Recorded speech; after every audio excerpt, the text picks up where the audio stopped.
maybe not like an alternate reality, but almost in the sense of like a past life. That's my theory on like deja vu moments and stuff like that, where it's like, well, I've experienced something very similar to this, if not exactly this. That's where my theory comes from. Is like, because it's not going to be the first time for everything to happen. So what if you actually do have memories of a past life in your subconscious?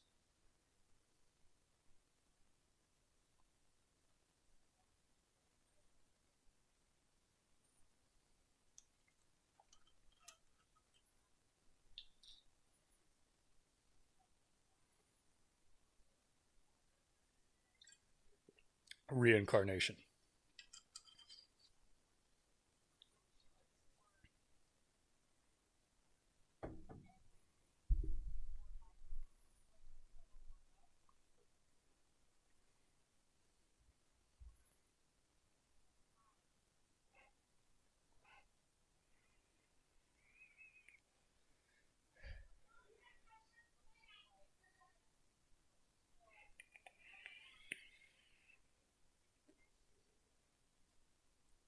Transcendence or something along those lines, I would assume.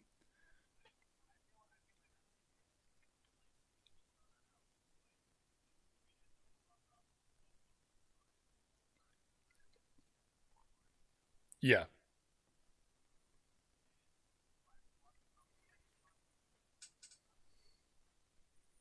Hmm.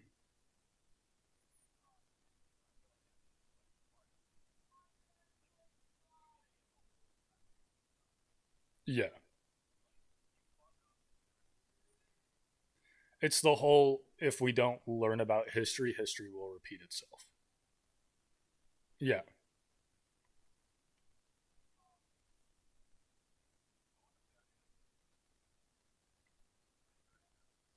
Well, because like here's the thing though, right? Even if we were to go back to aliens in the sense of like deja vu moments, right? That could be tied in the sense of the whole alternate reality thing of maybe aliens aren't exactly what most people think, and they're actually like aliens are just you in an alternate reality visiting to like kind of like like in simpler terms do a checkup almost, because that exactly.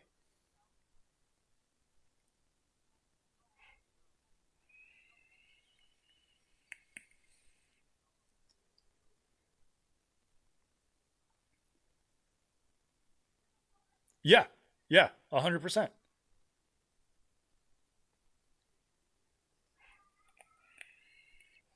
Coming and visiting.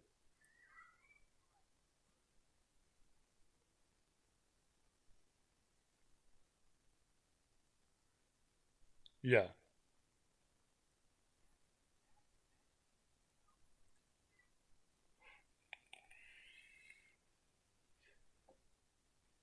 Oh, twins are crazy, bro.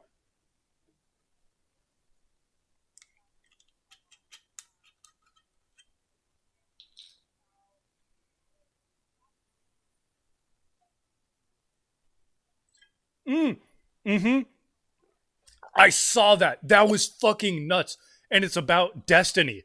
It's about like how destiny is actually a thing, and the parenting styles don't actually matter in how a child is raised and who they become. It's fucking nuts.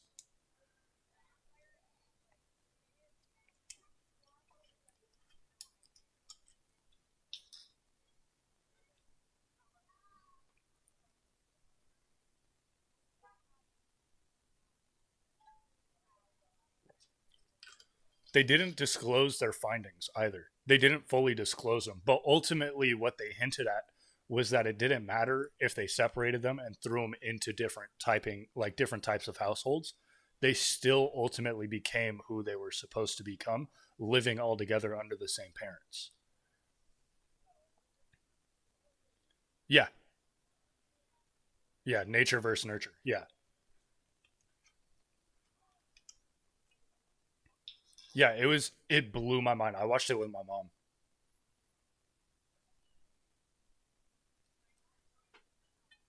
Mm-hmm. Yep.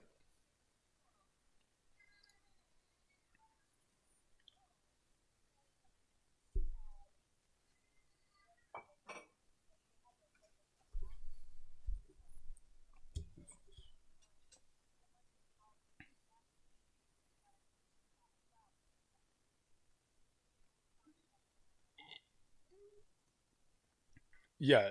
And so basically, the whole reason there was a documentary is because there was a set of triplet boys. There were triplet boys whose foster parents didn't know that they were triplets, just thought they were solo, like up for adoption. And so they found out down the line that they were all related, and they actually filed a lawsuit against this adoption agency that they didn't end up winning. They ended up losing to the adoption agency, and they still have yet to disclose most of the information about the study.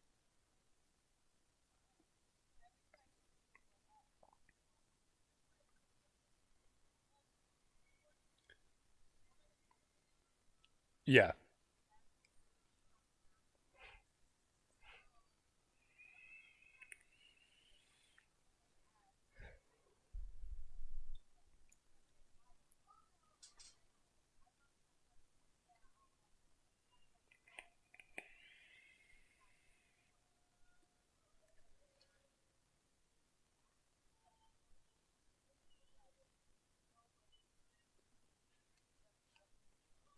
yeah.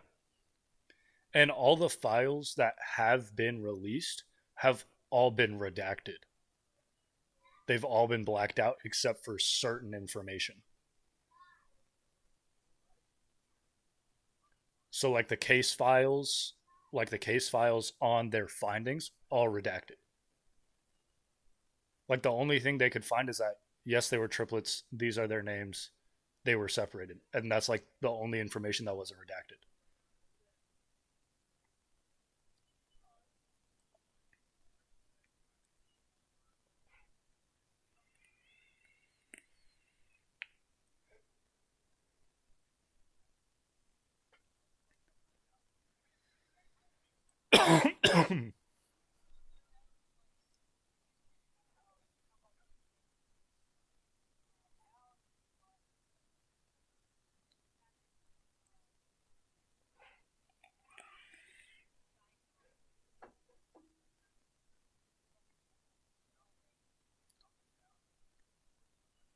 The eggy goes crack.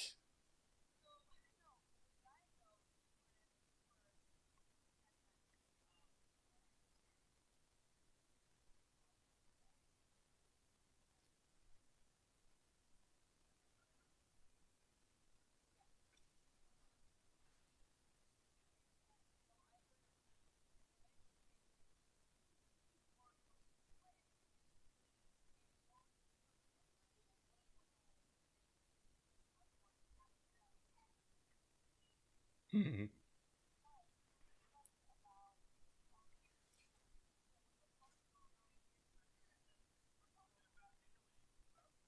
Dude, we've been down a rabbit hole for like 3 hours at this point.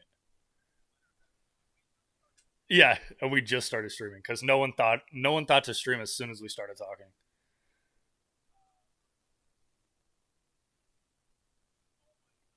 I mean, we could always go back and keep going over shit like that.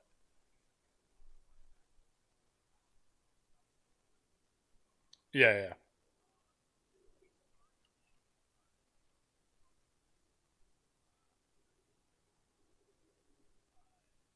Well, I mean, his Twitch name is Army Logic, so you know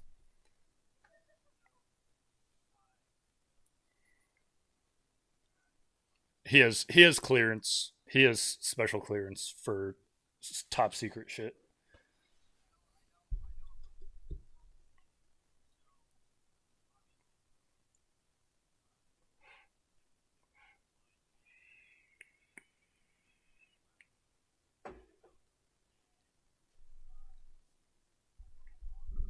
So we're just kind of picking his mind.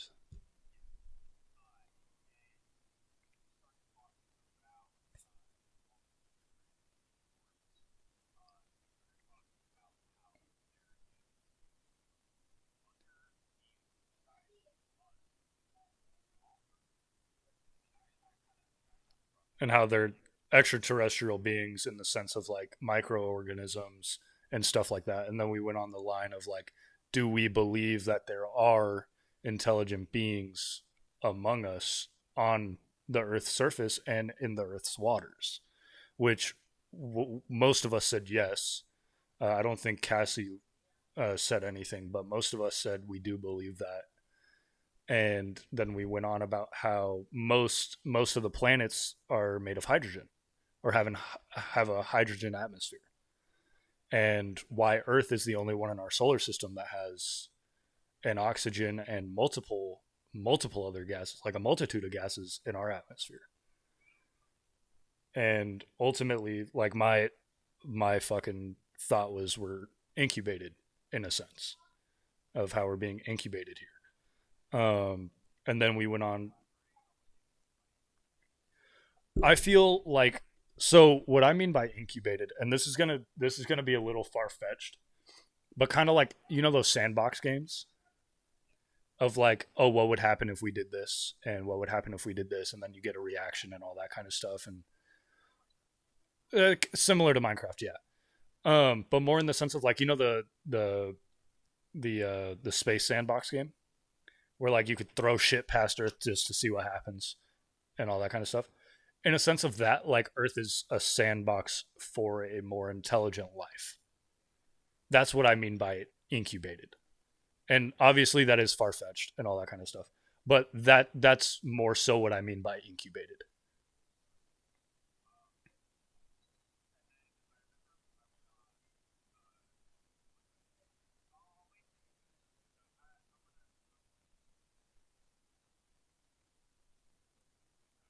Tony's like, I'm about to tell you some super top secret shit. I'm about to go to jail for life.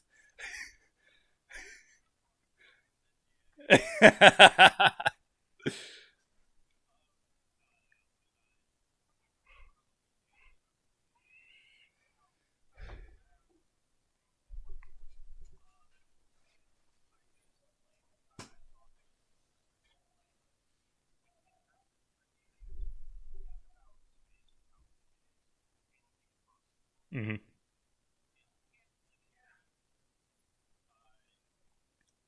It's Scotty.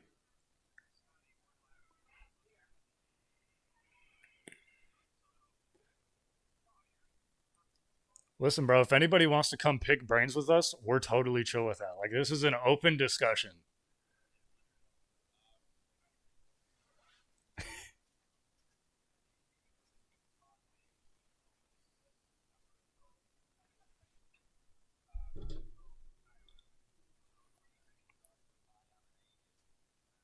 Fucking knew it. Fucking knew it. I could tell by the accent that man ain't from Earth.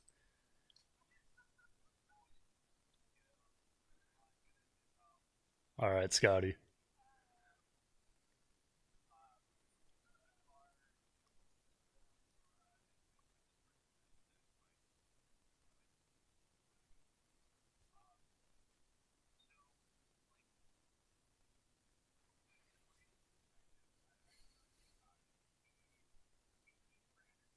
Hmm.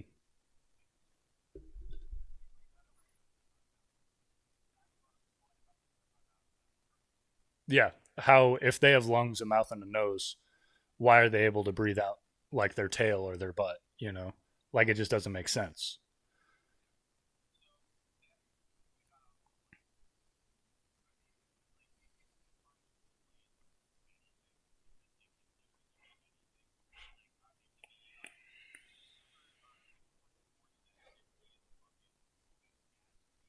Yeah. Yeah.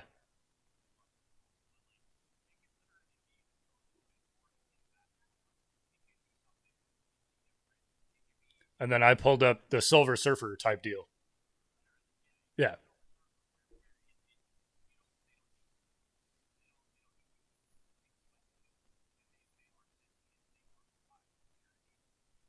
Communicate and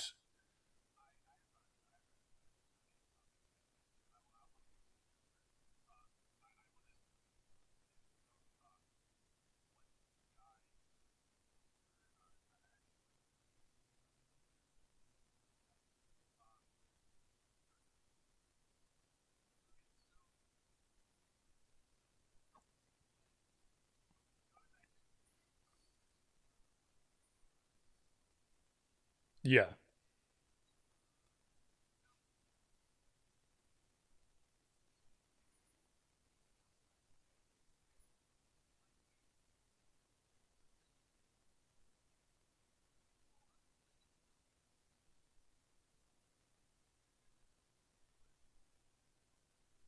Yeah. Helicopter. Yeah.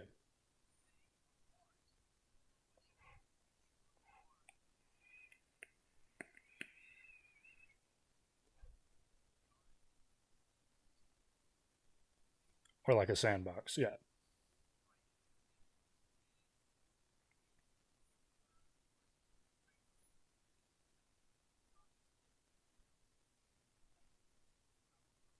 Hmm.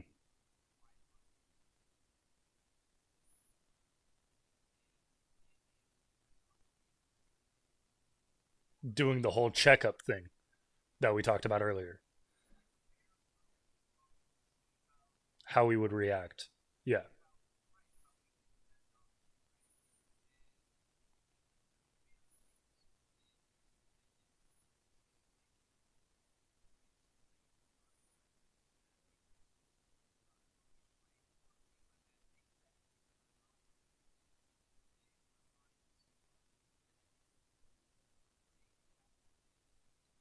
Yeah. Yep.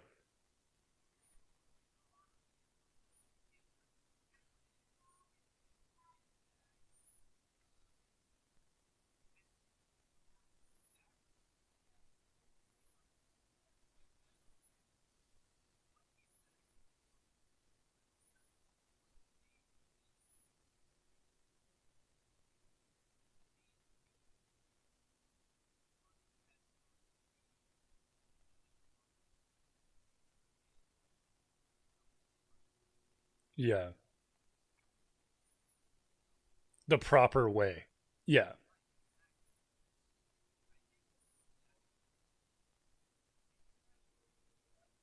Yeah. Man really asked if we know who Neil deGrasse Tyson is.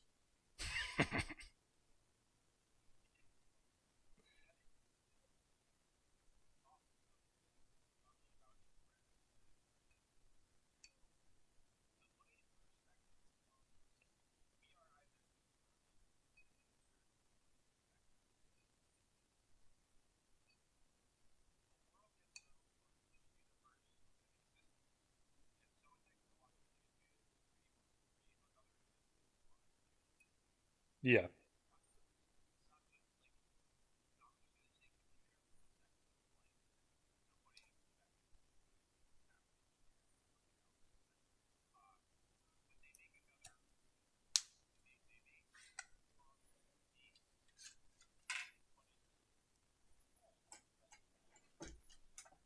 Yeah.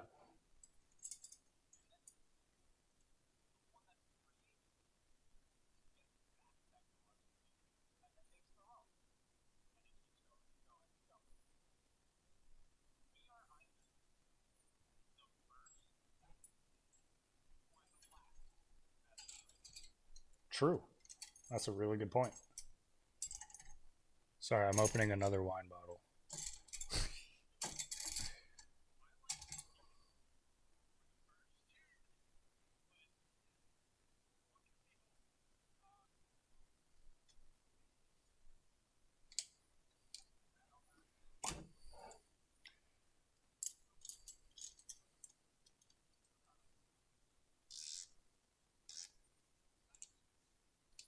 Oh, yeah, like we were talking about earlier.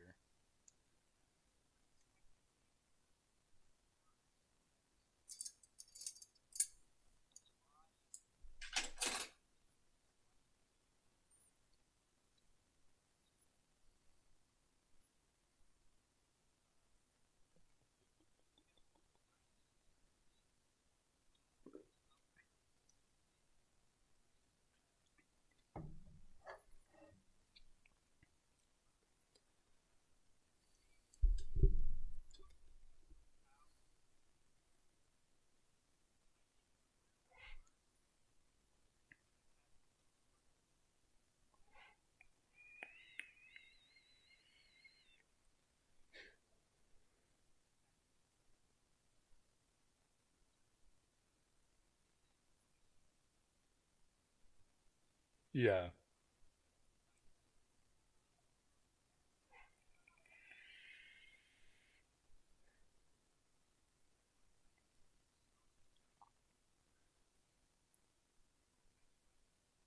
Yeah.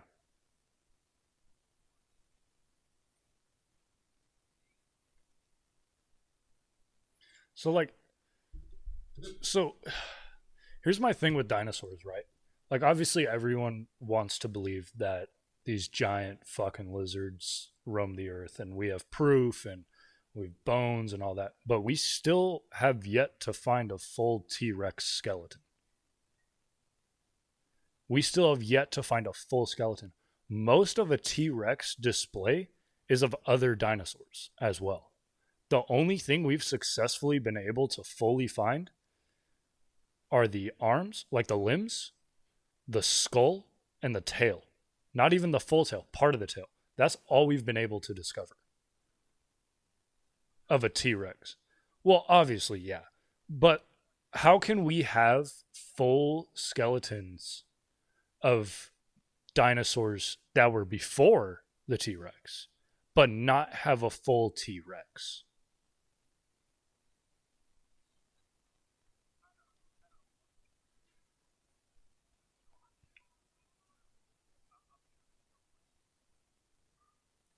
Well, yeah, if you think about it, like, obviously, we haven't even broke the surface of even the full crust of the earth, right? Exactly. So it's like it's one of those things where like part of me like low key wants to believe that one dinosaurs didn't actually exist and that since if we do go on that incubation kind of sandbox theory that that stuff was planted again just to see how we would react in a sense, right? But again, this is all just like in theory.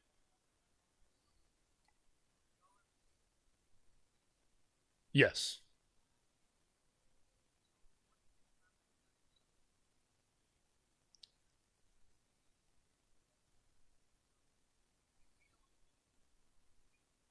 The centrifugal force is keeping them on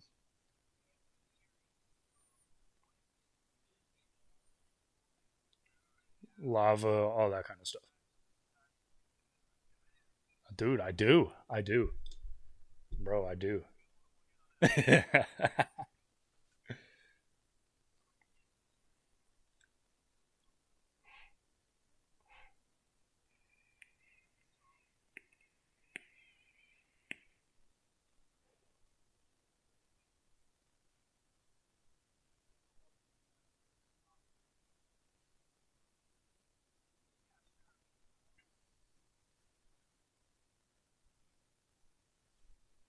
But we've never actually been able to prove it.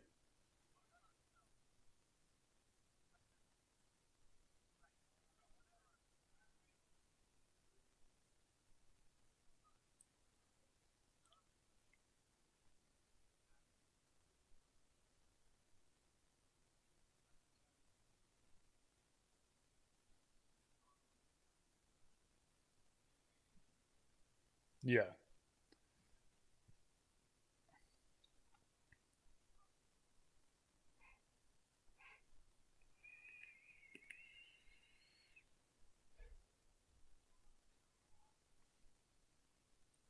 So, real quick, Corey, can I piggyback off of what Tony was just talking about?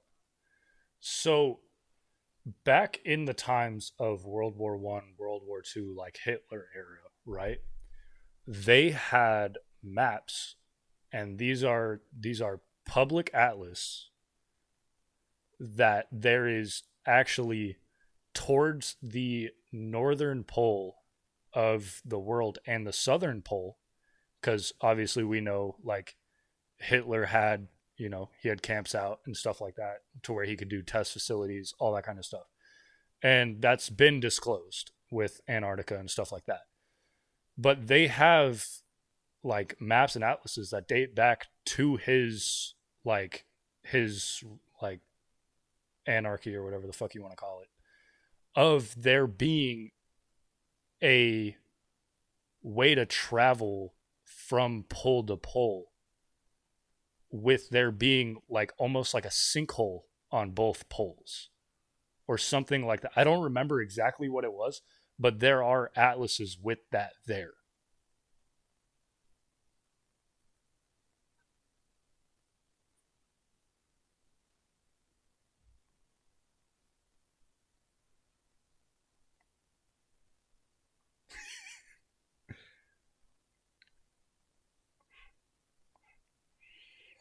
I've actually, my mom used to look into that theory.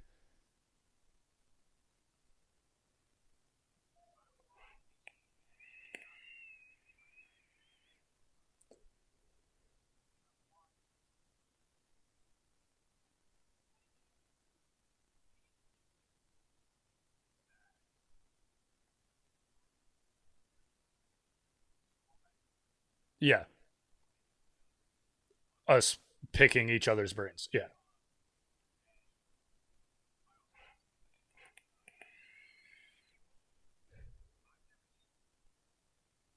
Nope, neither have I.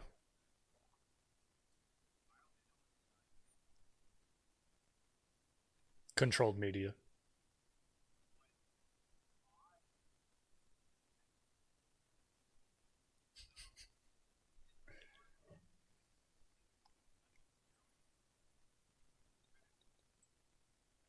Hmm.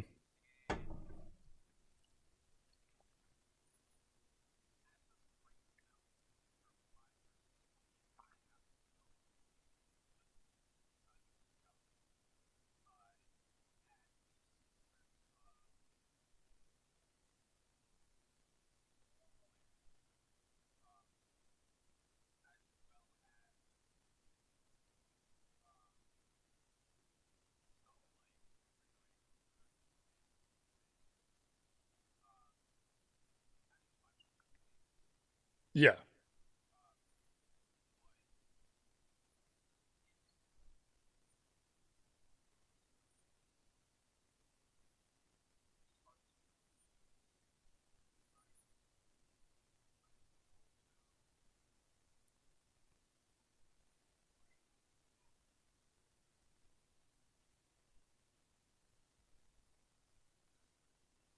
yeah,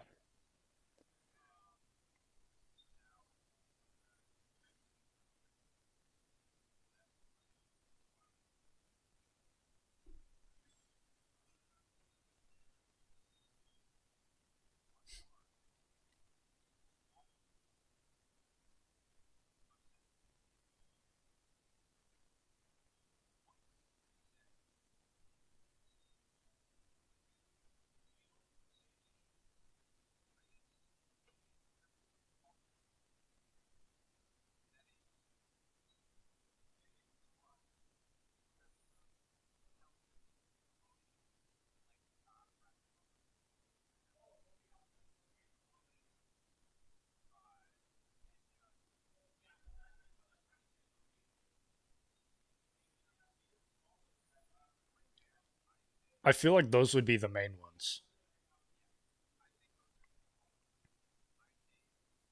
Like it would have to have some sign of intelligence. It would have to have, I guess, not necessarily a moral code, but I'd say, like, for simpler terms, like a sense of direction, almost, in the sense of like almost a moral compass. But a moral compass is not necessary. I'd say a moral compass isn't necessary. That's why I say a sense of direction, like a drive for something, a drive to either achieve or get something.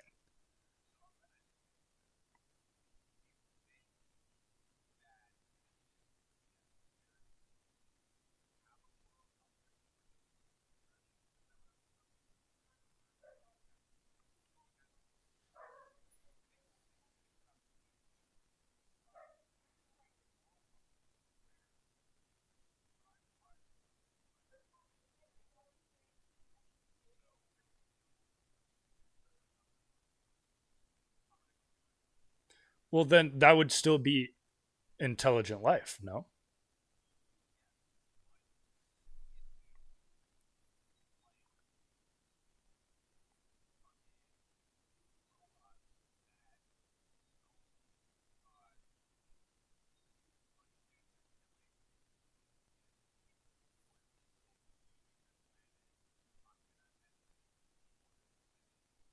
So for me with the robot thing, right? Real quick, for me with the robot thing is yeah, that's intelligence, but that's artificial.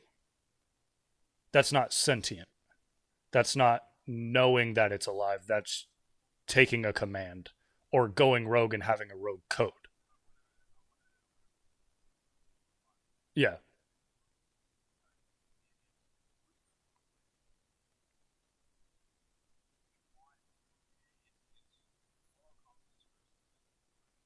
yeah. So real quick, the reason why I said sense of direction over moral compass is because moral compass is biased, right? Moral compass is self biased in the sense of my morals are different than yours. So I would say your moral compass is wrong. Like I would say I have a better moral compass because I believe this. Whereas you would be like, well, that's not right because my moral compass is this because I believe this. So how are you going to say mine's wrong? So that's why I lean more towards sense of direction in the sense of having a goal to better something or to kind of achieve greater in that sense. To kind of expand that so that it's a little bit easier for like to kind of mind meld.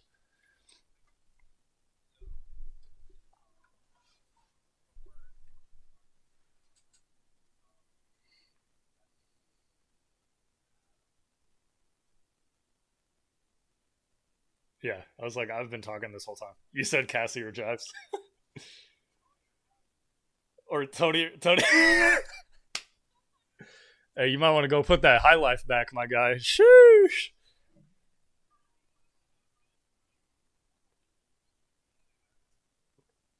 That's okay.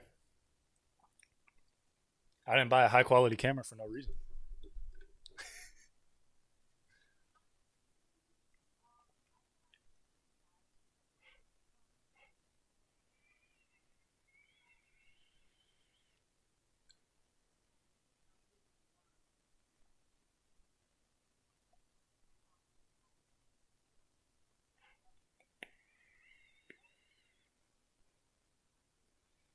It's arguing semantics.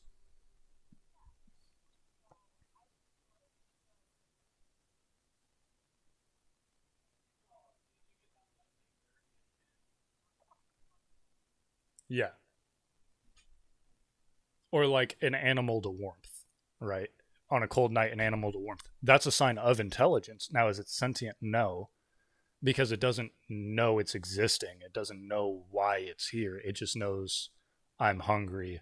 I'm going to eat. It's more of a reaction intelligence rather than a sentient intelligence of like, oh, this is my purpose. This is why I've been put here in that sense.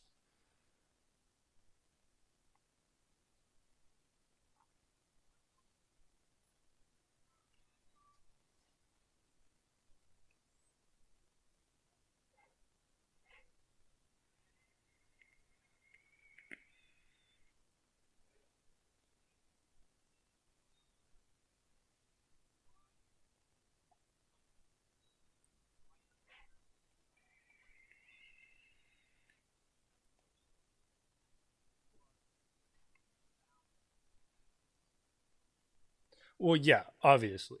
But that's why I was saying moral compass is more biased.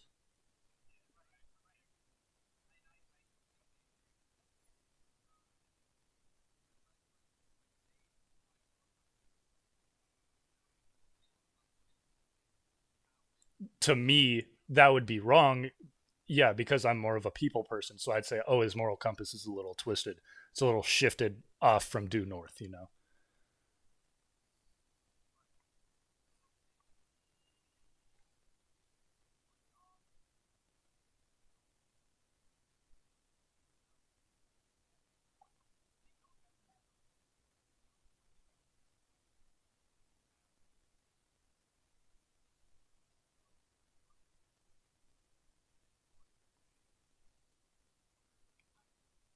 I'm cold. I need to find warmth.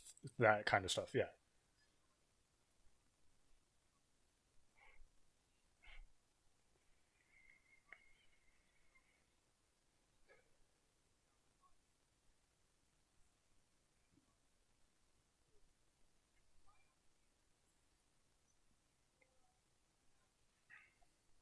You have a purpose. Whether you know it or not, yeah, you can create your own purpose, that kind of stuff.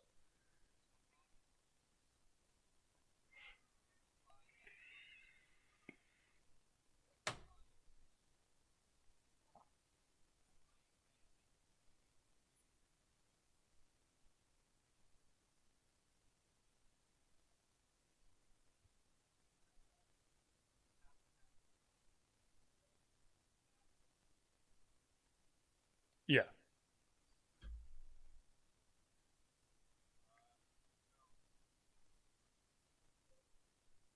Hmm.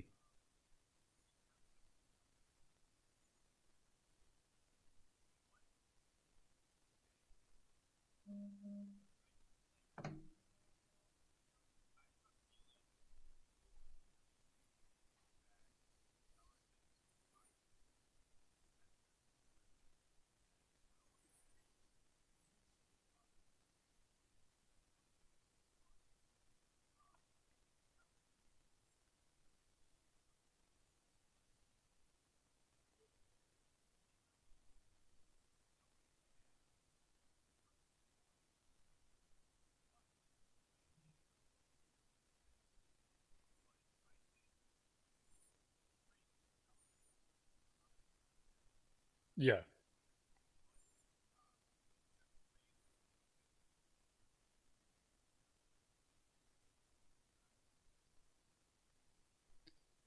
So,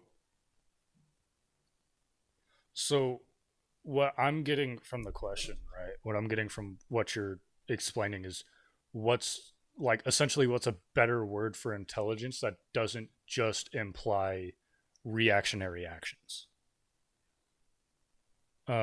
So like in the sense of like, oh yeah, you can say an animal's intelligent because it knows how to sit or because it knows when it's hungry.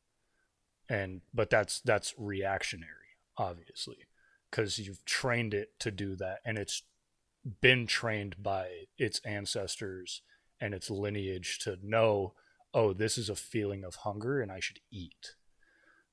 Whereas us, it's more of like, I'm not going to use hunger as an example because that is a reactionary feeling.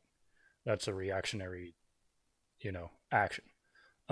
So for us, it'd be like for like in better terms of intelligence, it would be like based off of the tone of voice. I can tell this person's angry, or I can tell this person's not feeling themselves right now, or like I can tell based off of this small twitch of an eyelid that this person is pissed, or I can tell that their blood is boiling, kind of thing. I'd say that would be a better explanation of intelligence in the sense that we're talking about.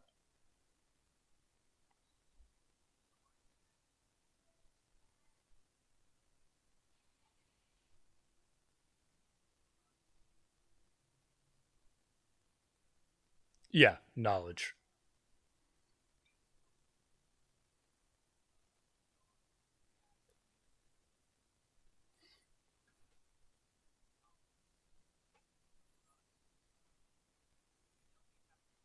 Hmm. Yeah, but we're gonna be like, okay, it's not dinner time. Yeah,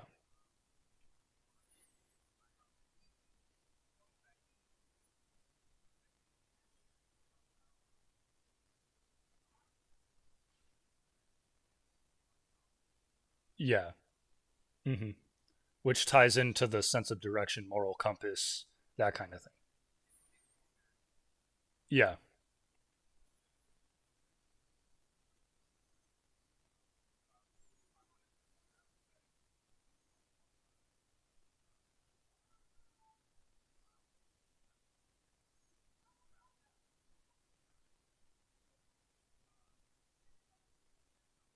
yeah,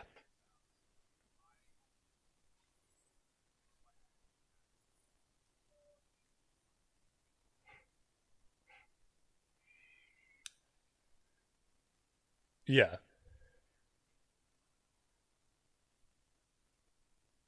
I'm gonna leave. Yeah, I'm gonna go sit behind the tree so I can't get shot. kind of thing. Like they're not going to be like, "Oh, I'm going to go take cover because I'm smart as shit." Whereas like us, it's like, "Okay, that dude has a gun. I'm going to find a way to kind of, make it to where one, I'm not in harm's way, but can still, kind of talk him down or whatever."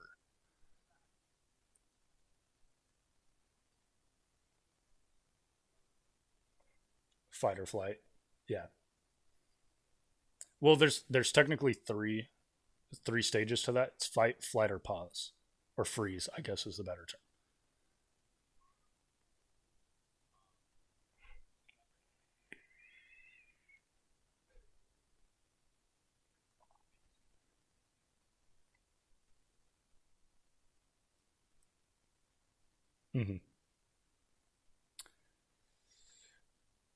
I feel so with what we were just talking about to kind of piggyback off of that and then tie it into do sentient beings need emotion to be sentient?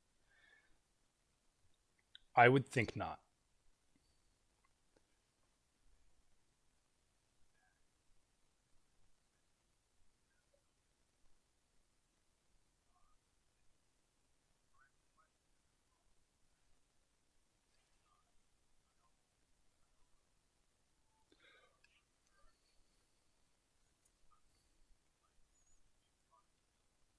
Self knowledge beings. We'll go with that for simpler terms. Yeah.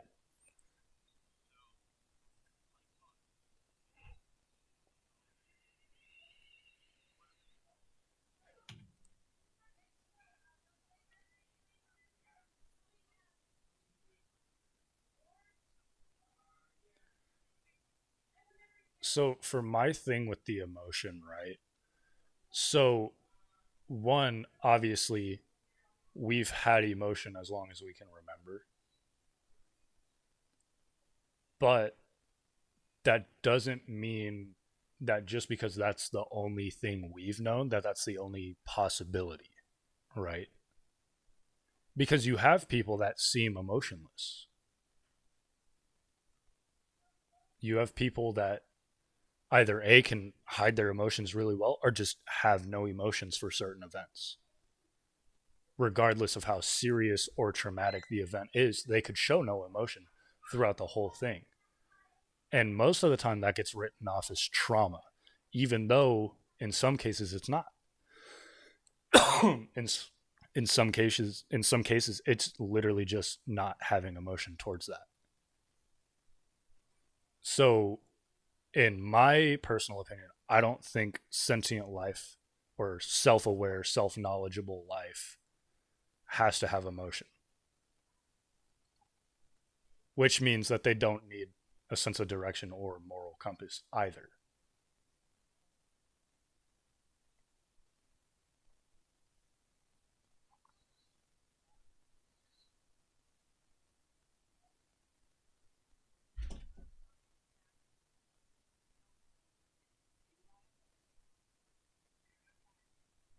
Mm-hmm.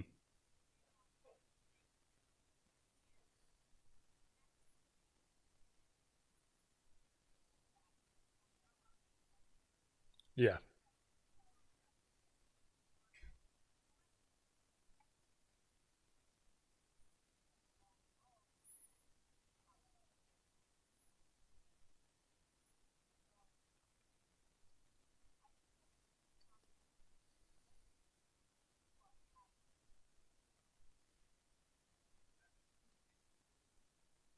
Yeah. He knew what he was doing, he knew why he was doing it, but he didn't have, you know, a sense of direction or a moral compass in that sense.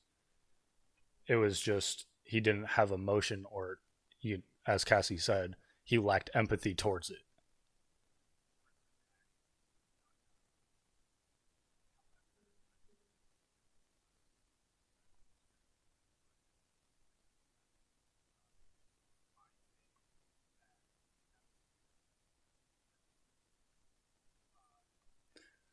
Well, he might have enjoyed it and stuff like that, like in that sense. Yeah. Yeah.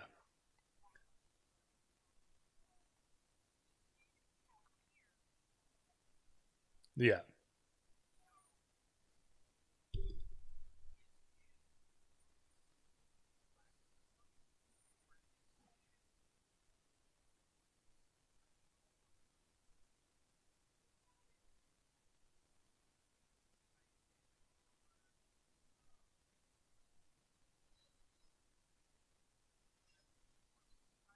Niche.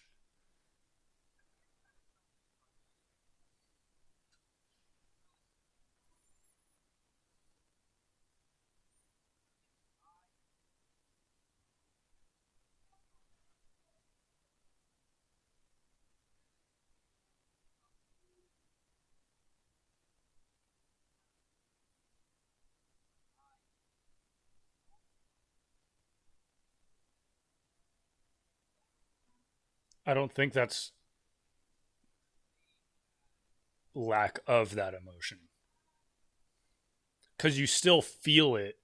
Yeah, because you would still feel that emotion, but you would just be hiding it essentially. Yeah,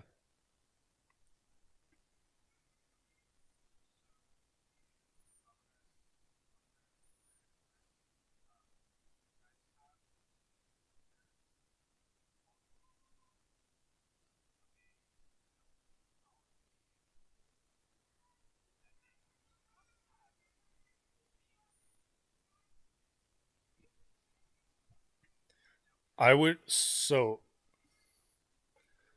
for me, or I'll let Tony go because I have been talking a lot. So I'll let Tony go.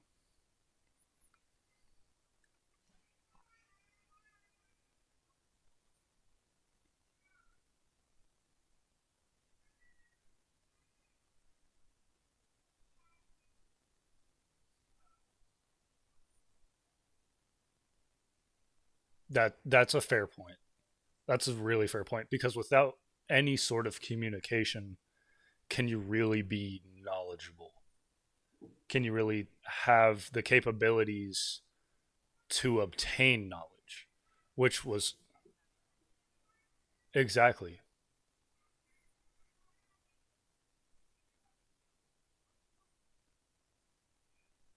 have communication.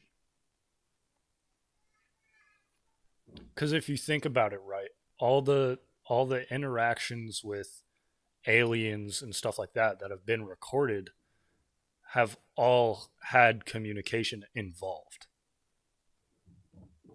I mean, except for like UFO sightings, obviously. There's no communication there. But like in person, face to face, kind of like those tapes, those have all had communication.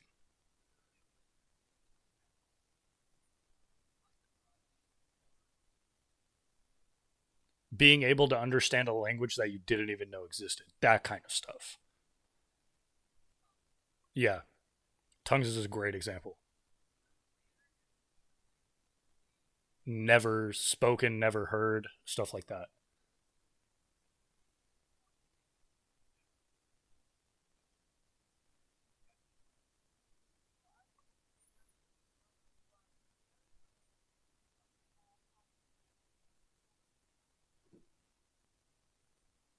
Are you going to talk about that island?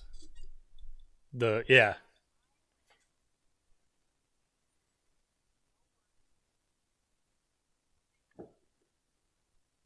Mm-hmm.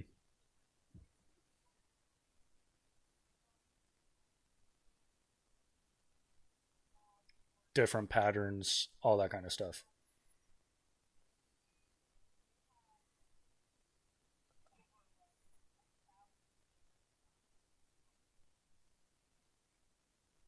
Well, connected to what words we've created and have learned through what they've taught.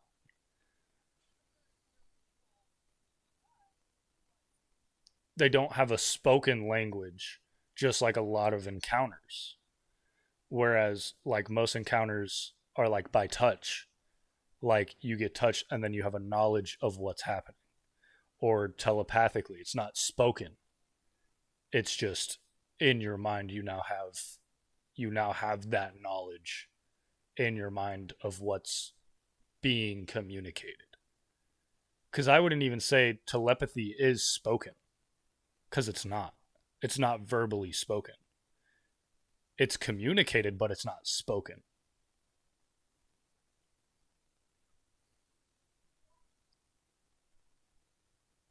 Exactly.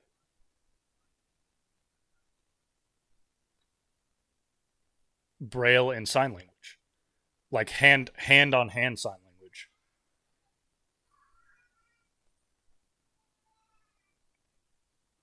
Yeah. She did. And she would learn how to create words.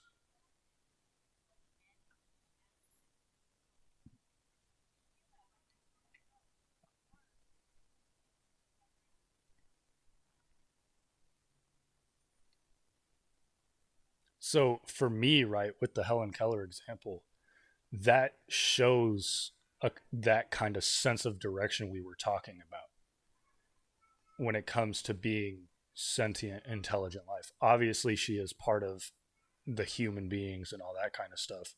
So obviously, she was already part of a sentient, intelligent life. But that goes to show the difference between like an animal who may be intelligent life and sentient, self knowledgeable, self aware life, where she can literally gain knowledge just by touch and by feeling how someone makes their vocal folds vibrate to make certain sounds and be able to teach herself to speak that way.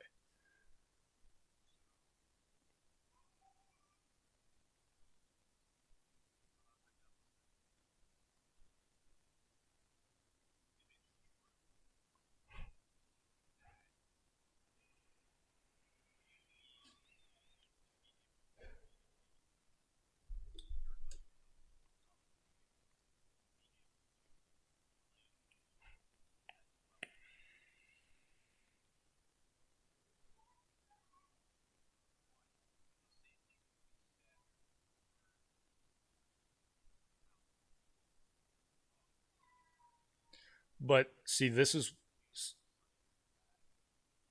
no, go keep going. I didn't mean to cut you off.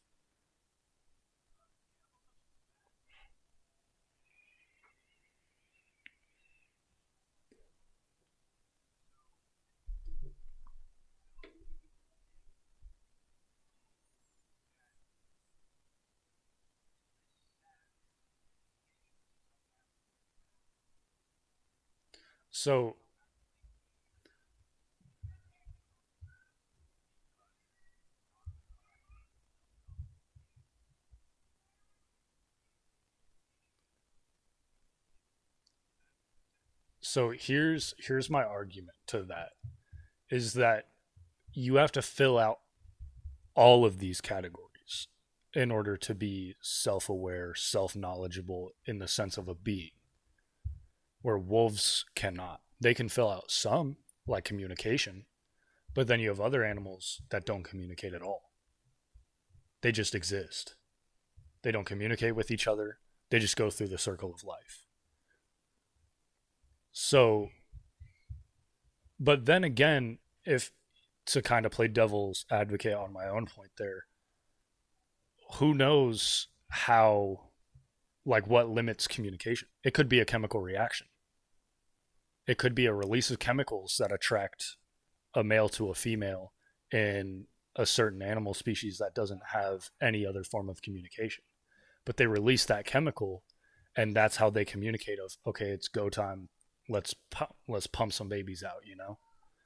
So maybe you are right in the sense of it might be a subcategory of knowledge, but then we would also have to fill out other subcategories of knowledge to be able to say that knowledge itself isn't a subcategory. Yeah.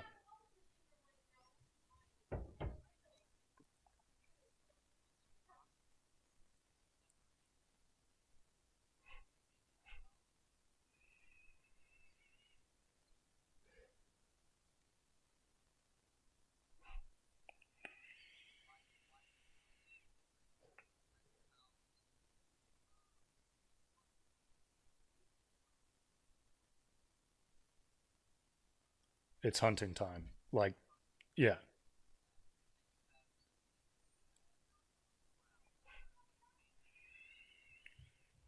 back off.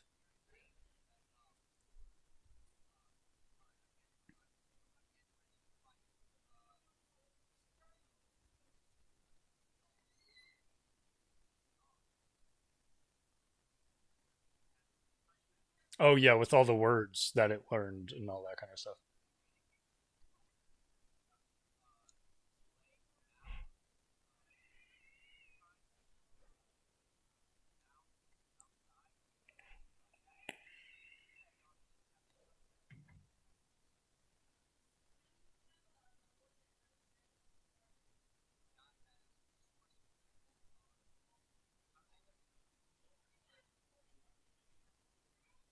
Bark. Yeah.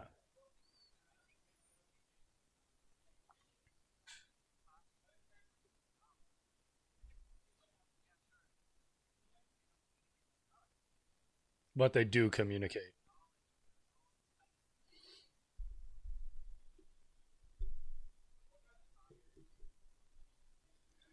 But that can go back to my point where with communication comes we don't know all forms of communication. So we could say, oh, jellyfish don't communicate with each other because one, they don't move on their own.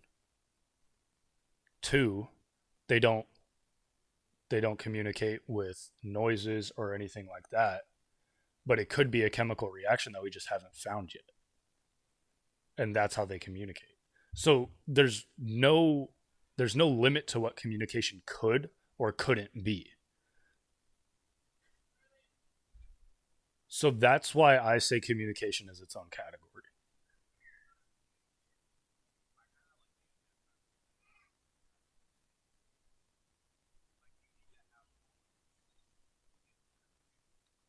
Be self-aware. Yeah.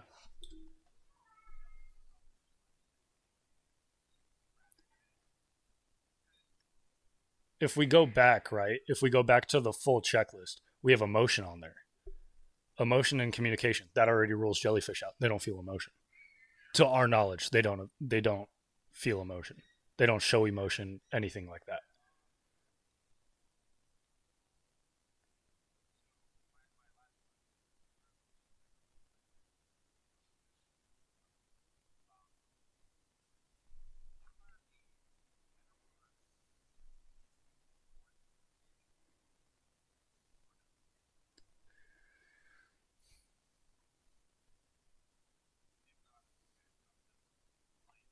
I feel like there is. I just don't know it. I feel like there definitely is. I just don't know it.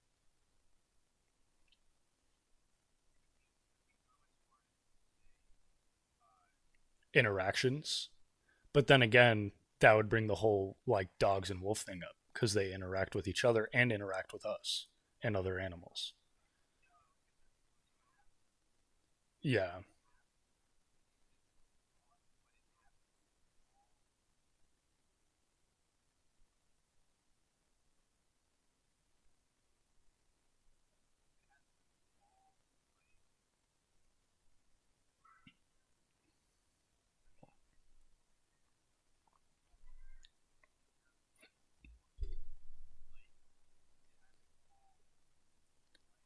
Action, reaction.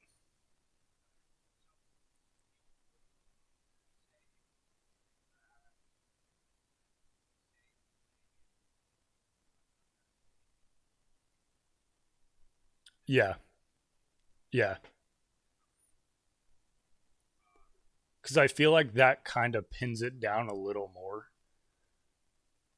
and it doesn't let as much under the blanket that, like, it's not as much of a blanket term as communication.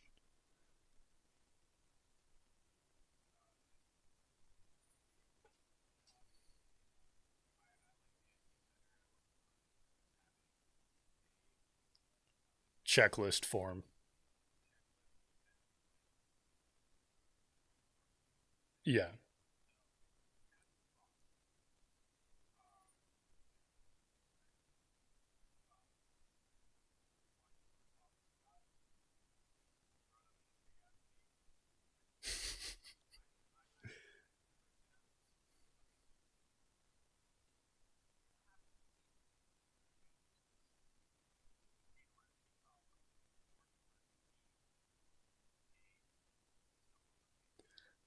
I would say to some extent, yes, because in order for your being to continue on and to, like, you know, populate and all that kind of stuff, you have to be able to reproduce to some extent.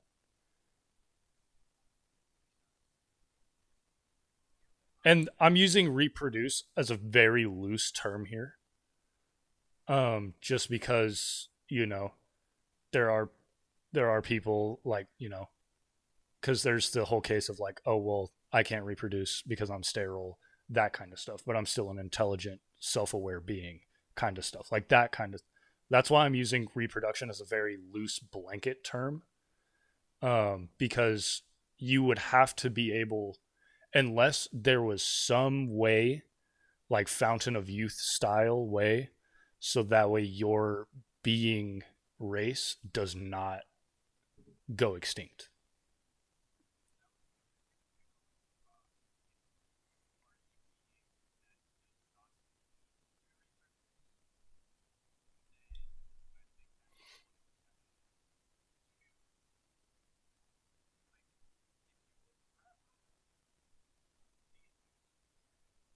No. But so my argument with that is, just because you can live forever doesn't mean you can surpass death. So just because, let's say, you will never die of old age does not mean that you cannot be taken out, in a sense, in simpler terms. Yeah, like a vampire, immortal, cannot age. Exactly. So I feel like you would still have to be able to reproduce in that case.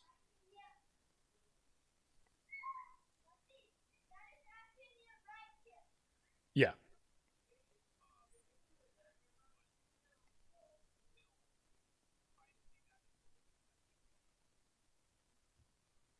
that's fair.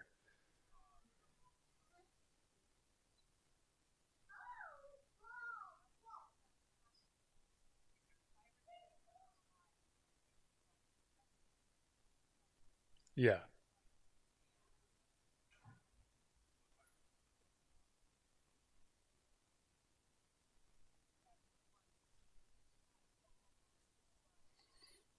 they can duplicate. So that brings up my point of, you don't have to be able to reproduce. You just have to be able to carry on a lineage in some sort of way.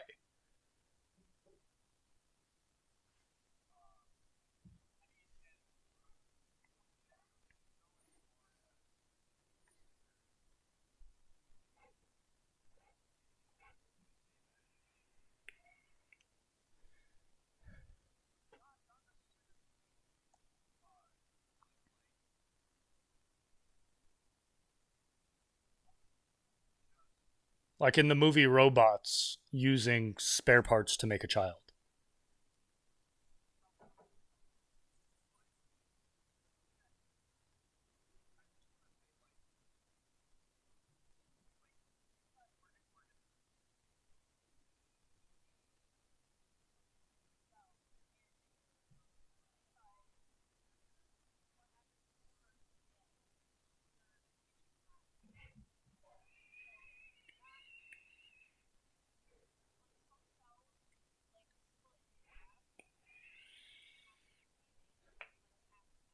Yeah.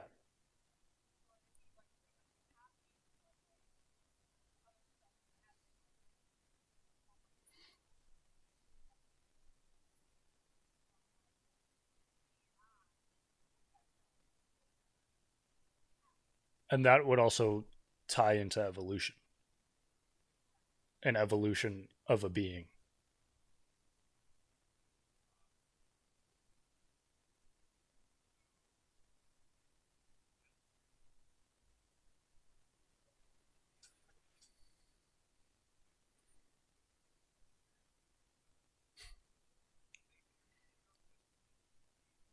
Hmm.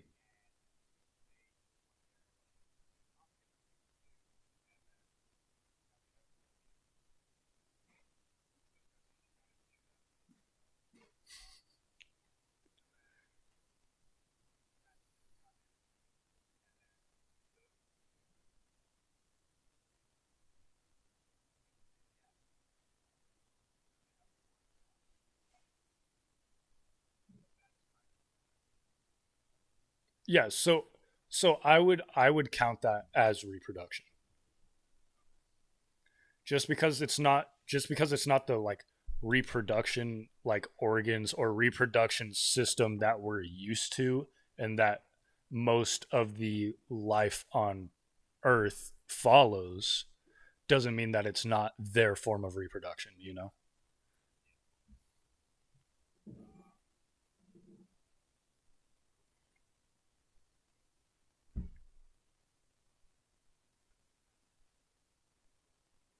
Cassie was talking about viruses. Oh yeah, I brought up evolution when Cassie said mutations.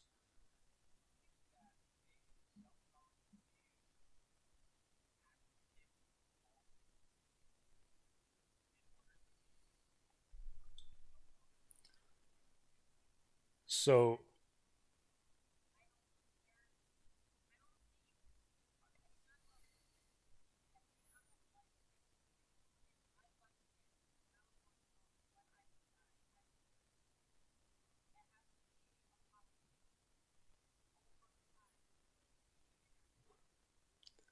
so my my thing with this, right? If we're talking about other worldly beings and stuff like that, let's say they're at the pinnacle, right? They can't go up. How do they evolve? They're still self-aware. They're still self-aware beings, but they're at the pinnacle, so how would they evolve?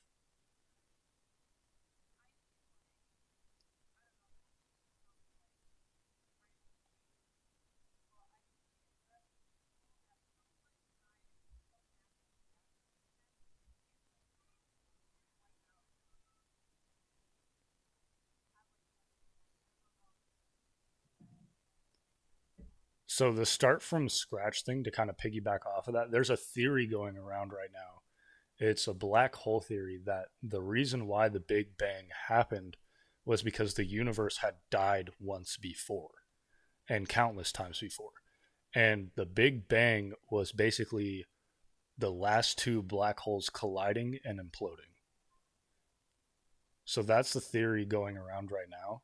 So that is very possible of what Cassie's talking about of there being a natural disaster. That could be what happens, and then there would have to be an evolutionary process.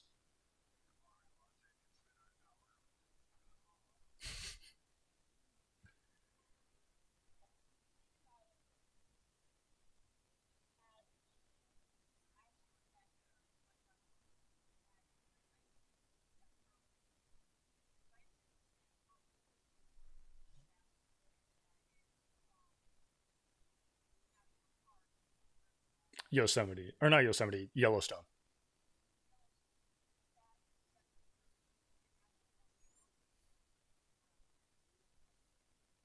Yeah.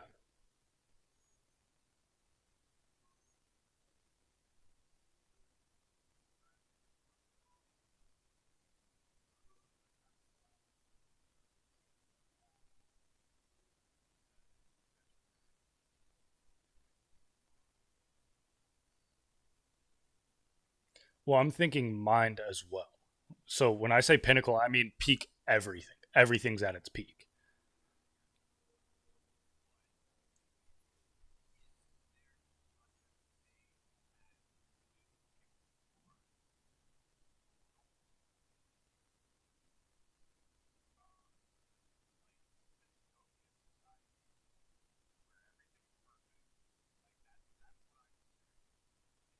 Hmm.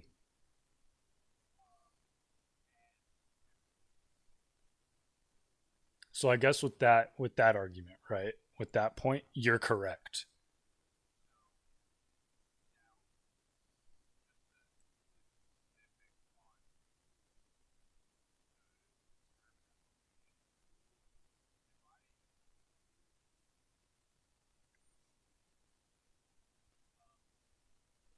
Series of mutations that ultimately leads to a better form. Yeah. Yeah. It could de-evolution and all that. Yeah.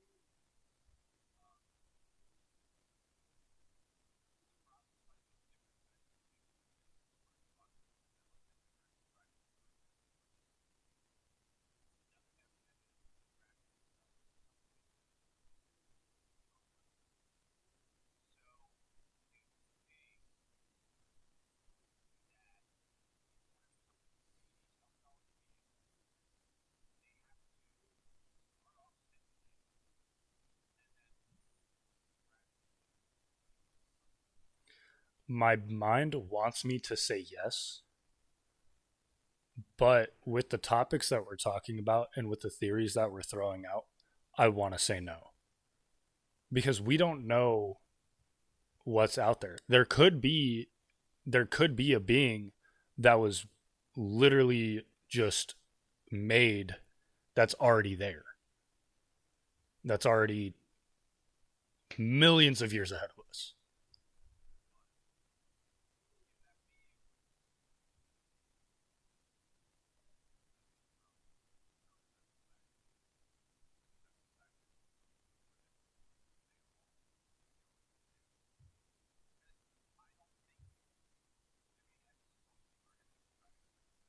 Yeah.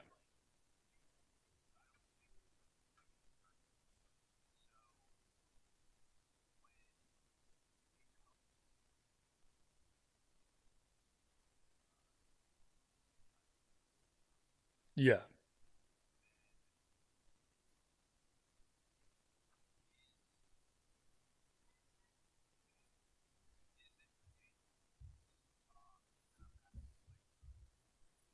So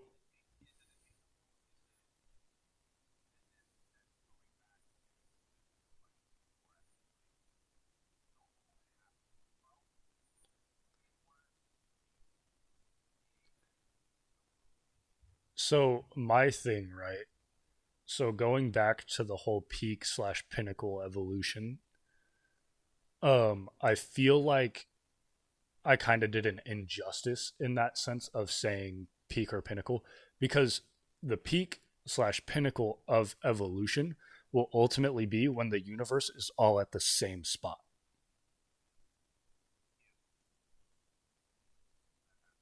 Yeah, if that happens. But in theory, that will be the peak slash pinnacle of evolution to where all beings will be at the same stature.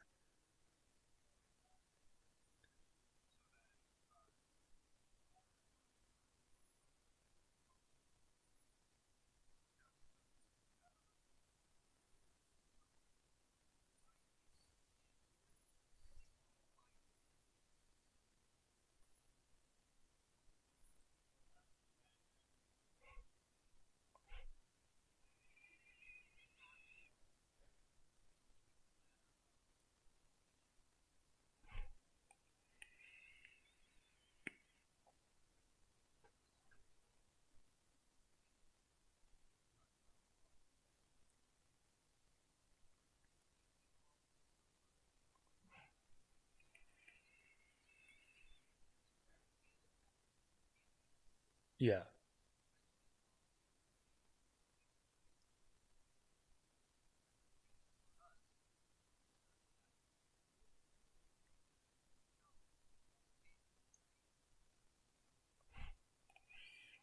Swinging a branch around.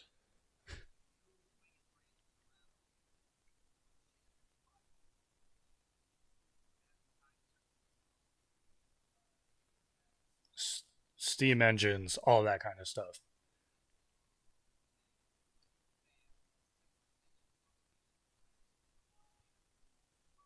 Planes.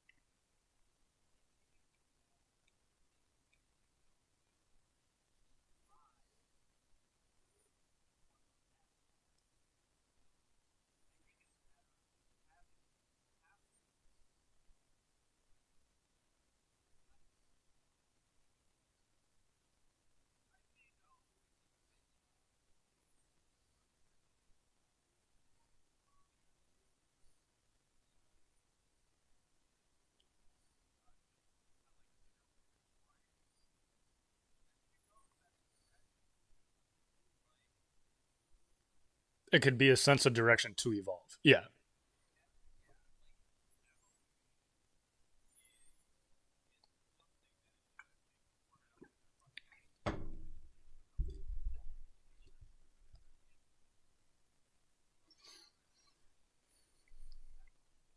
Yeah.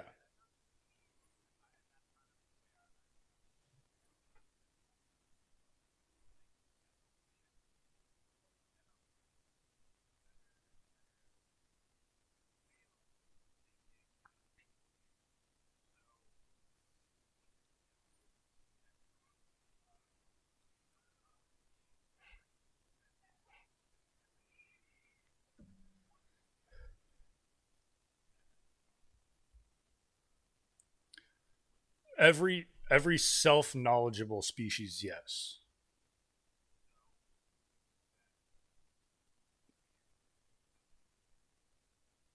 I'd say yeah.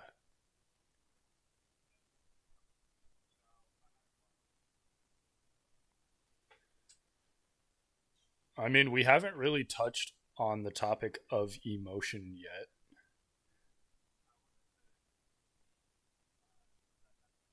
Yeah.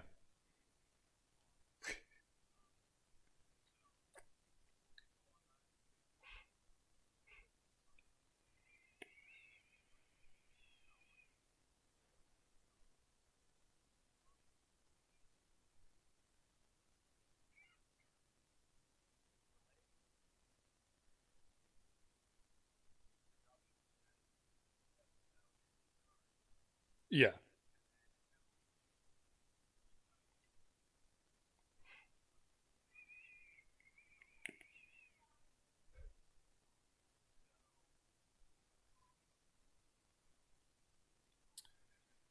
Um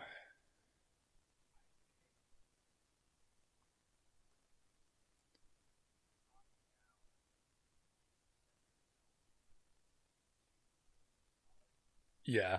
I feel like that would be a subcategory of knowledge. Cuz another thing I was thinking of was adaptability, but I would also throw that as a subcategory of knowledge cuz you would have the knowledge of adapting to a new environment, to a new sort of stigma in that sense. Yeah, that would also be an underlying of a evolution as well.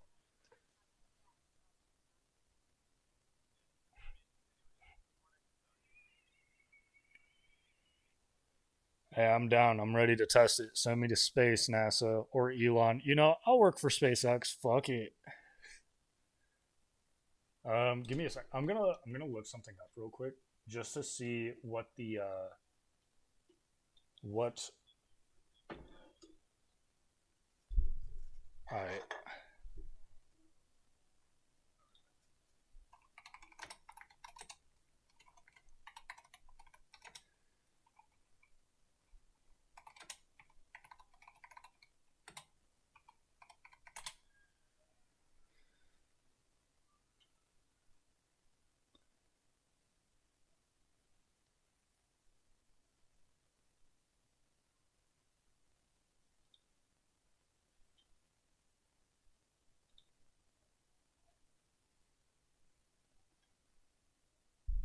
perfect.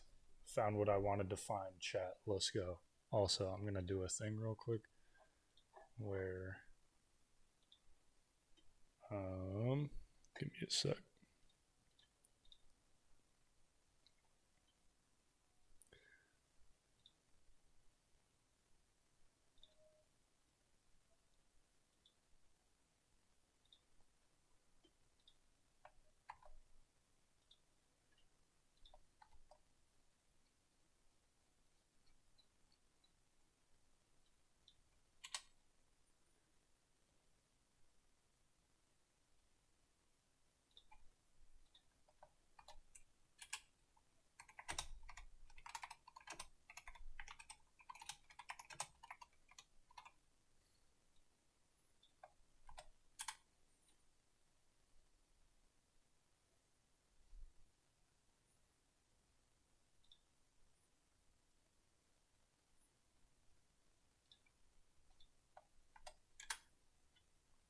Let's try to get everyone in this bitch, shall we?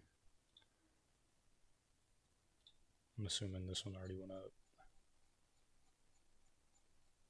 Couldn't tell. I don't look at a lot of servers. Let's see. That's good enough.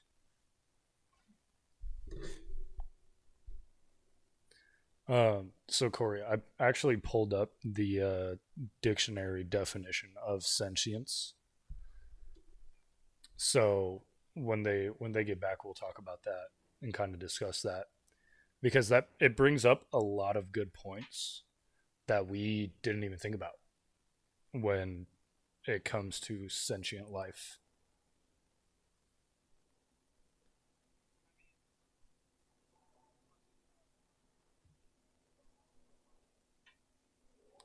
That's fair. That's why I'm glad we switched to like self knowledgeable. Um, yeah, because I feel like that's less of a blanket term than sentient. Um, but when Tony gets back, I'll read the like dictionary definition.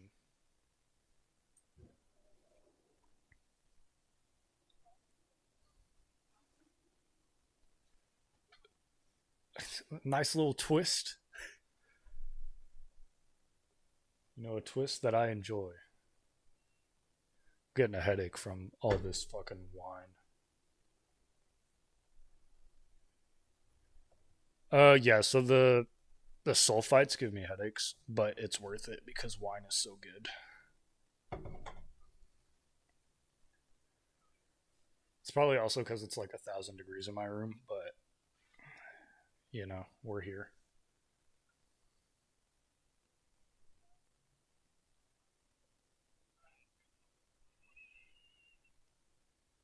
I said it's probably because it's also like 1,000 degrees in my room, but beggars can't be choosers. Fuck no. I wish. I wish I could put a ceiling fan in the. Actually, I probably could put a ceiling fan right there, but I'm not trying to buy a ceiling fan. Yeah. All right. So now that Tony's back, I'm gonna read the dictionary definition of sentient. So basically, it's defined as able to experience feelings, responsive to, or conscious of sense impressions, and capable of feeling things through physical senses. Um, and it says sentient beings experience wanted emotions like happiness, joy, and gratitude, and unwanted emotions in the form of pain, suffering, and grief. So that'll tie into the emotion part that we said or that we put on the checklist. But the what I like is the responsive to or conscious of sense impressions, which basically like sense impression being like um it's like fuck sense impression is like being impressioned on that someone is having something, like having an emotion or a feeling or stuff like that. So that's what that goes into. So that's that reading that can kind of go under communication, like we were talking about, or relaying information in the sense of that, the sensory impressions.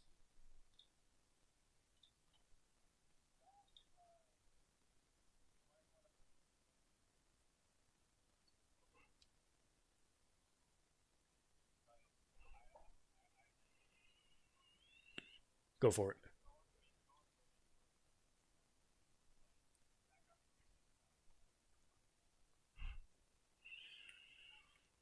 Yeah. No. No. I would say smell. I would say for our being, yes, smell is important because that is part of how we evolved and survived in the wild. So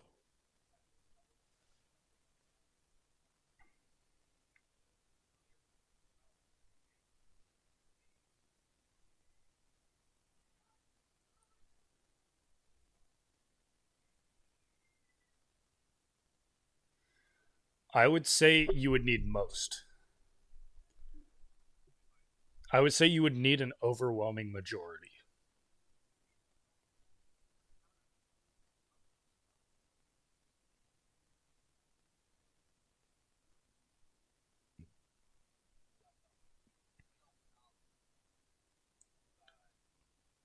That's why I'm saying you need an overwhelming majority.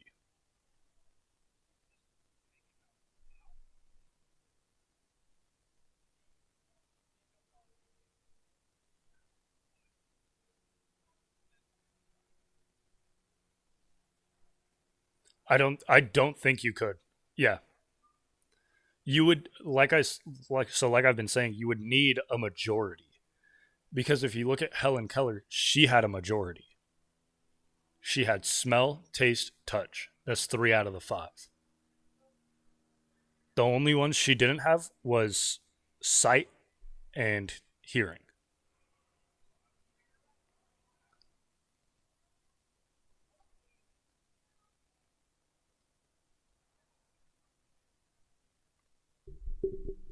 So my thing is, right, if you lose one sense, your other senses get stronger.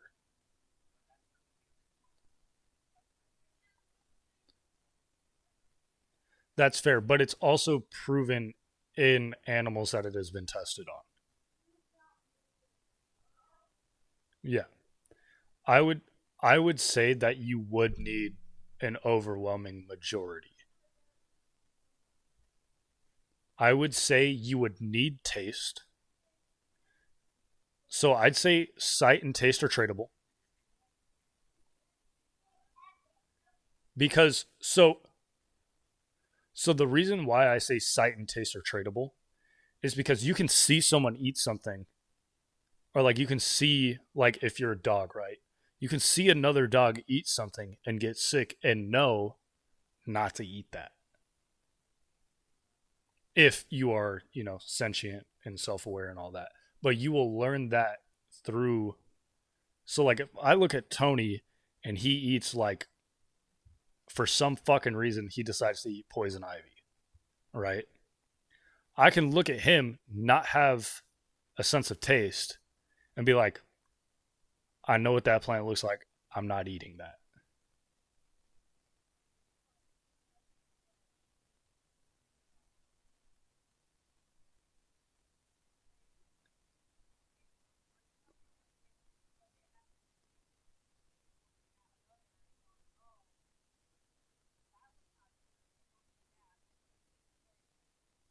So that's why I'm saying if I look at Tony, and that's why I'm saying if a dog sees another dog, because I feel like it would have to be the same sentient species.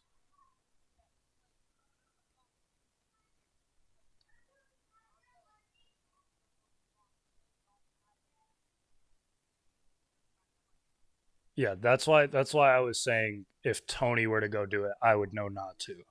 Yeah. So that's why I was saying like a dog to a dog or me to Tony, because Tony and I are the same race of sentient being.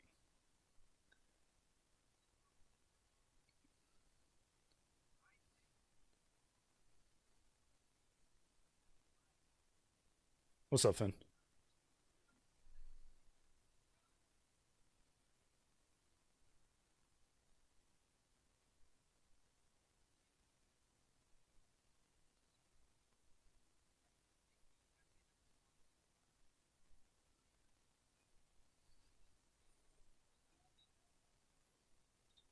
So Finn, we've been on a rabbit hole.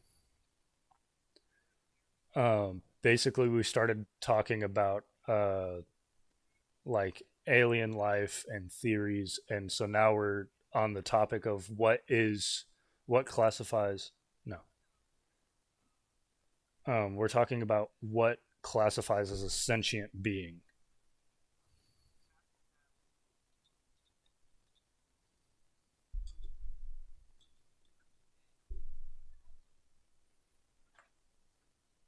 Yeah, clammy hands, warm head, stuff like that.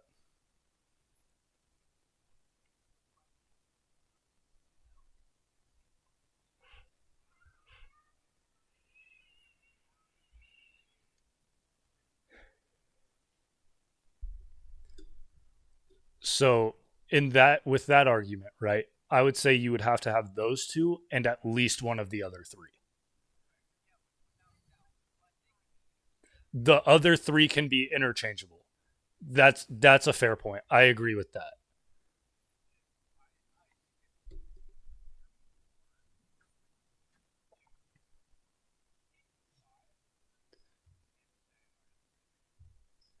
Yeah, because there's arguments and counter arguments to every single one of them.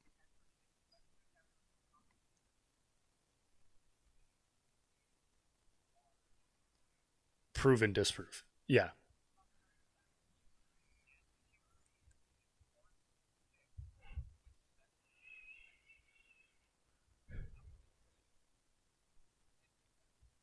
yeah.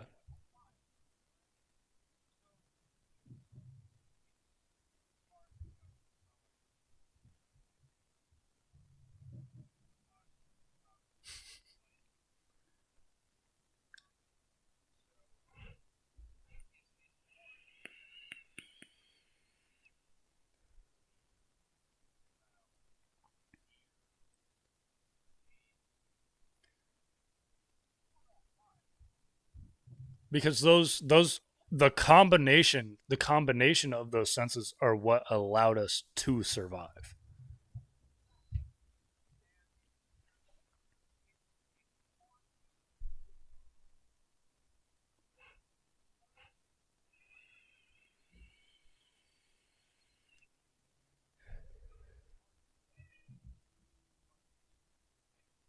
Yeah, it's hard to comprehend which you should get rid of.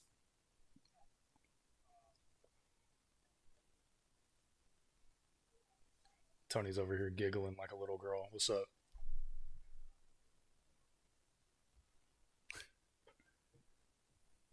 Yeah.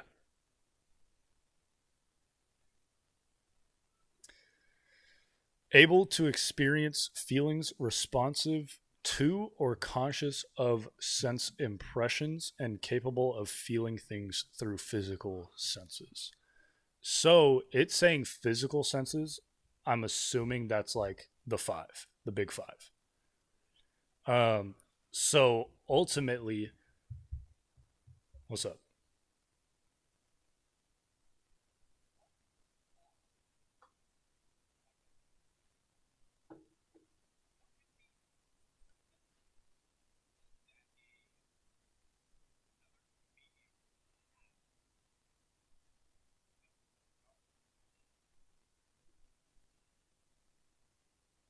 So you can always think of like the sixth sense in that sense, right? So in that theory, you can think of the sixth sense, where it's like,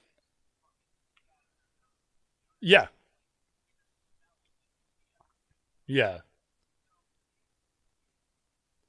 it's one of those things where it's another subject like breathing. It's another subject in that sense of like, oh well, we breathe, so we just assume that every other sentient life form has to breathe as well.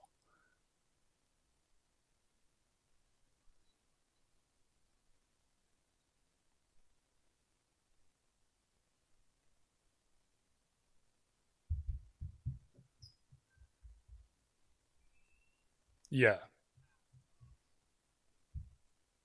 they can track animals by doing that stuff like that. They can feel the motion, kind of like in Avatar when Toph can sense where his hand is being placed based off of the vibration in the ground. In that sense,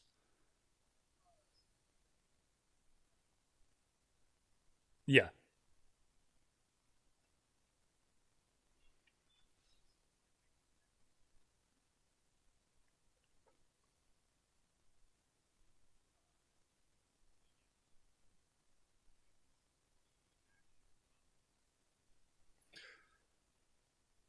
So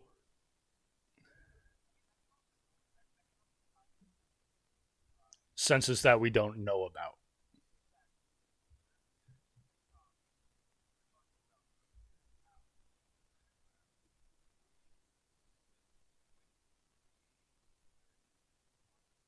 Yeah,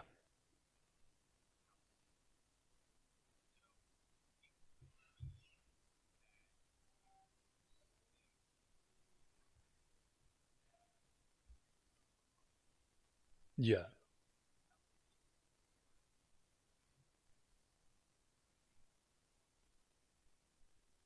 Hmm.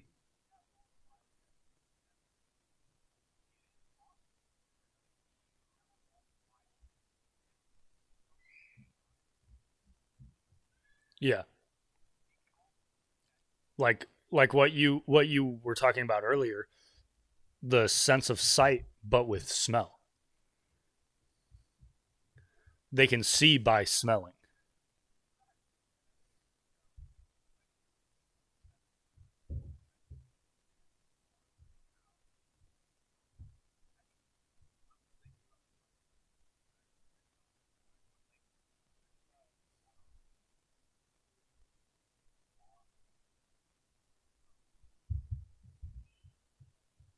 Hmm.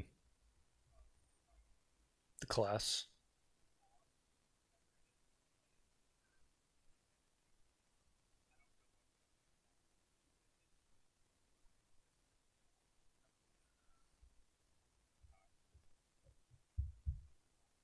Hmm.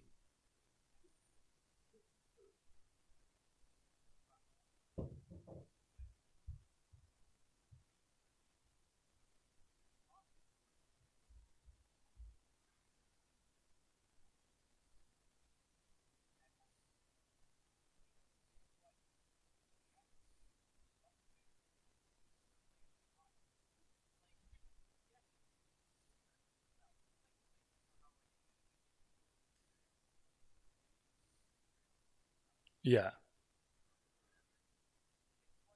So my thing with that, right, with the whole replacing four eyes, there's a coding and there's a mechanic coder on YouTube who actually did something very similar to what we're talking about right now. Basically, he made a haptic feedback device that would press on the digits of your hand for where obstacles in the room were and how close they were to you just by using an iPad.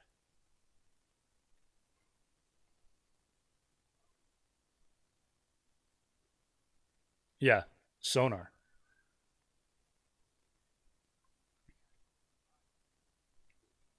They use sonar a lot. Yeah, how close and how far they are. Yeah. Real quick, Finn said, I think one of the main ideas when I think of sentient beings is that I think human beings are capable of reaching or being more in touch with their overall senses.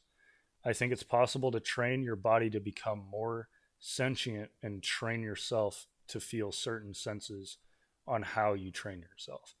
So, well, real quick before you do, I want to touch on this because I know we're saying sentient a lot, but we did replace the word sentient because it was a very big blanket term. So we did self knowledgeable. We use self knowledgeable or self aware. So that way it's more pinned down and not as much of a blanket term. Because obviously you can be transcendent and train yourself to be transcendent and all that.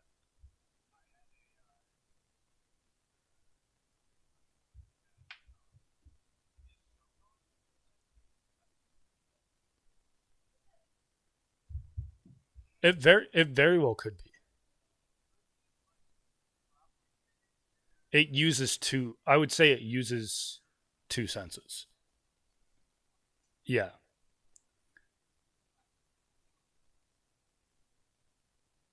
yeah, and you use physical touch to get that.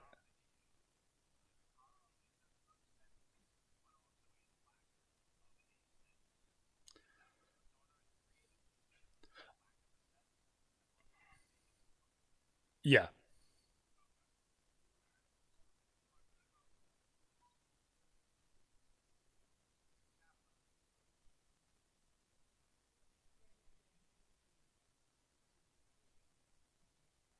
a combination of senses as well.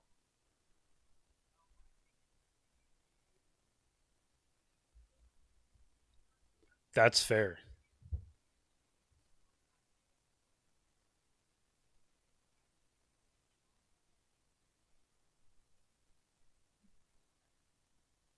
Yeah.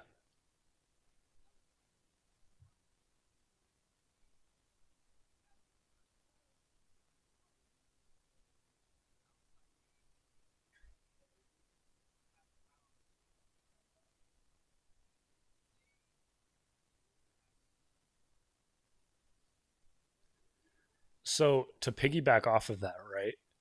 You have all these demonic stories, right? You have all these exorcisms and all that, where shit's being tossed around the room, but this demon is in a body. It is in a human body. And it is not touching these things, but it is moving them.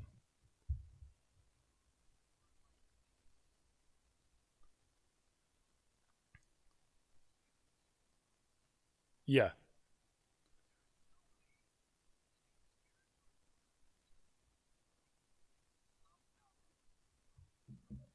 Yeah.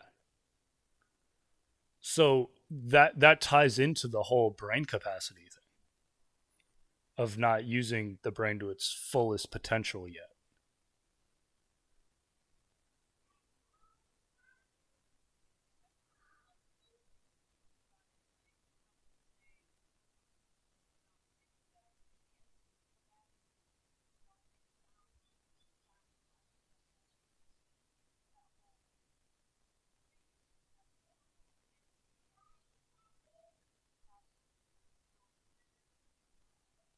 Yeah.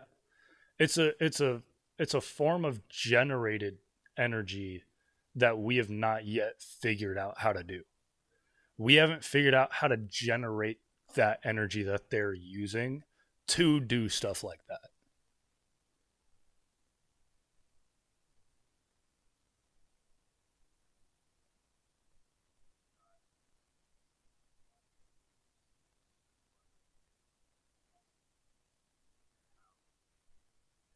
Yeah.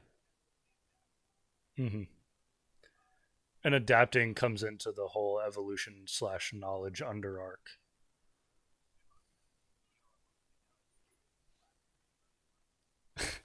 For sure, dude.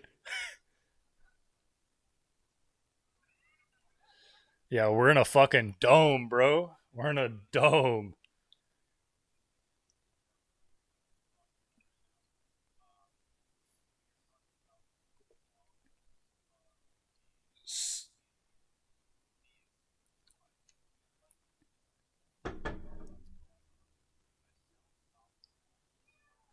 Self aware.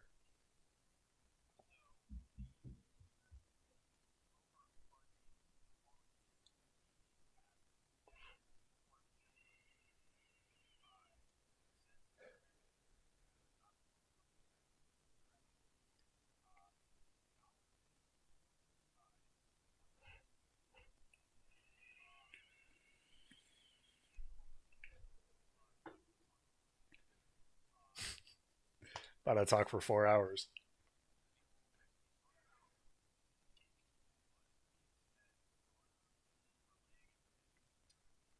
Yeah.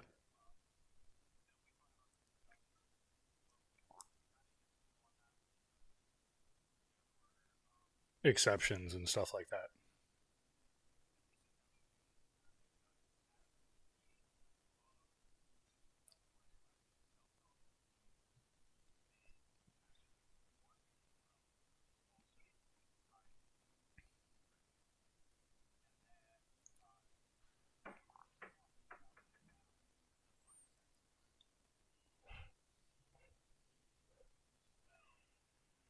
Taste, touch.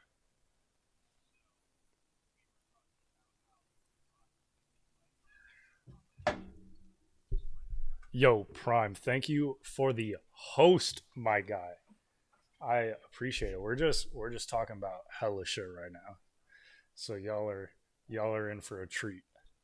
I just got hosted for 9 viewers by my boy Prime Sins. So Pog Champ. Um,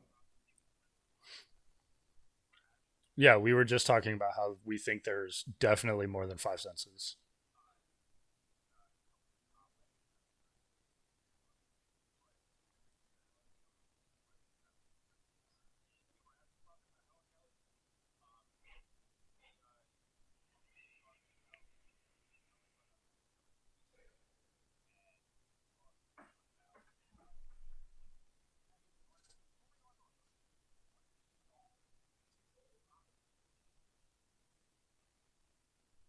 This sounds interesting. It has been. So my thing with telekinesis as a sense,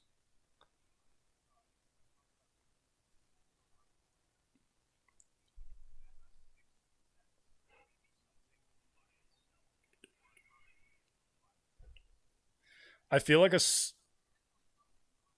I feel like a sixth sense would have to be its own, or else it would just be multiple senses being used, and it wouldn't be its own sense. It would just be, oh, like I'm gonna use, like, I don't know, like I'm gonna use my touch to hit something to see how far away it is by ear, right? So that's why I would say an extra sense would have to be its own thing and not a combination. So for me, with telekinesis, right, how I would put it under its own sense is it's a gather of energy. A gather of energy strong enough to move something. We don't have that sense yet. We don't have a sense of that kind of energy or that kind of capability to gather that energy under something that is not in our hand or under our foot or on our body.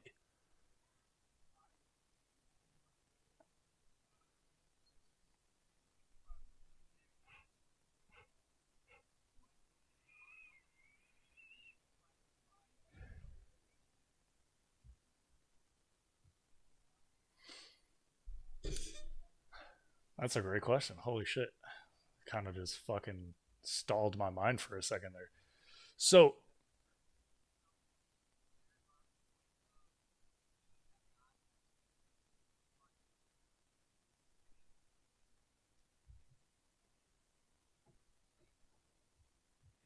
so to put that into better terms is we haven't gotten to that evolutionary stage where we can gather energy in an area that's not on our body. Because obviously, we use energy that we have collected throughout the day, right? To move around, to walk, to move things, to do, to communicate, to think, all that kind of stuff. But we've not gotten to that evolutionary stage of energy that we can harness somewhere that is not in our hands, on our body, in our mind, stuff like that. We haven't gotten to that yet. So that's why I'm saying it's a possible sixth sense.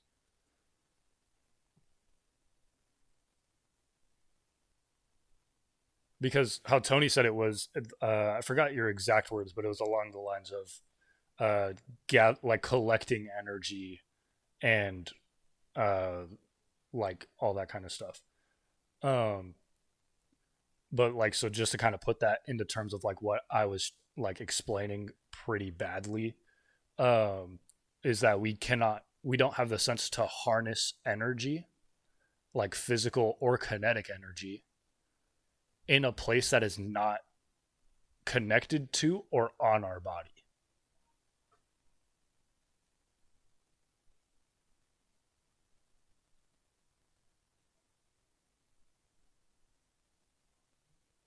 And then back to the point of teleportation, in the sense of energy, I don't think it would be energy as much as it would be something that we haven't thought of yet.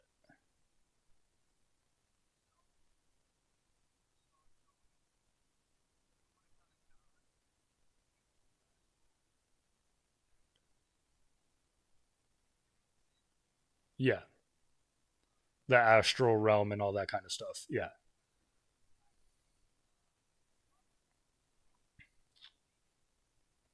Hmm.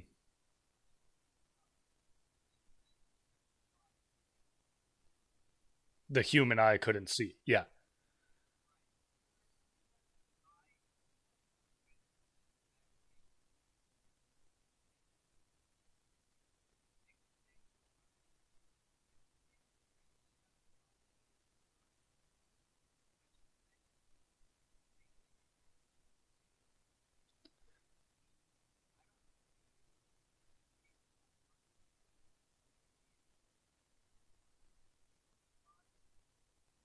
Okay, so that makes a lot more sense to me now.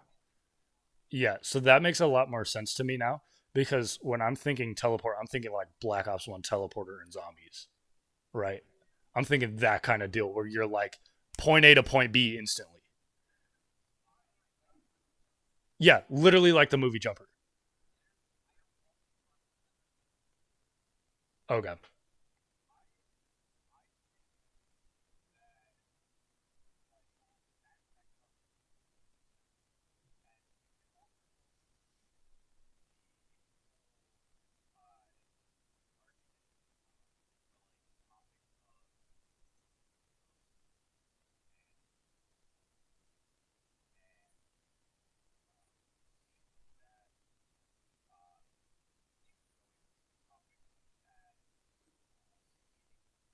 Mm-hmm.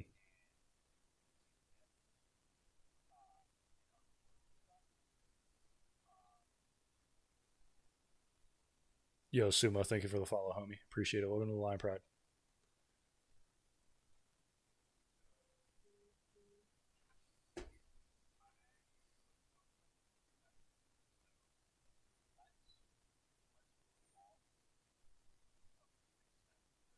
Yeah,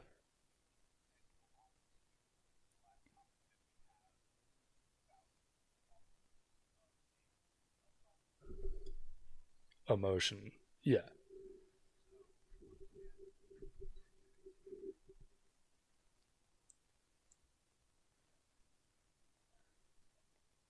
Able to experience feelings, responsive to or conscious of sense impressions, and capable of feeling things through physical senses, which we said were the big five. Um, they also, so it also says here that sentient beings experience wanted emotions like happiness, joy, and gratitude, and unwanted emotions in the form of pain, suffering, and grief.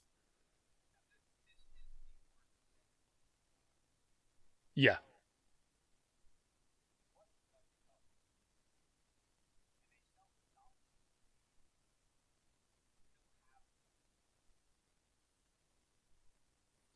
I would, I would say 100% yes. They could, but would they have to?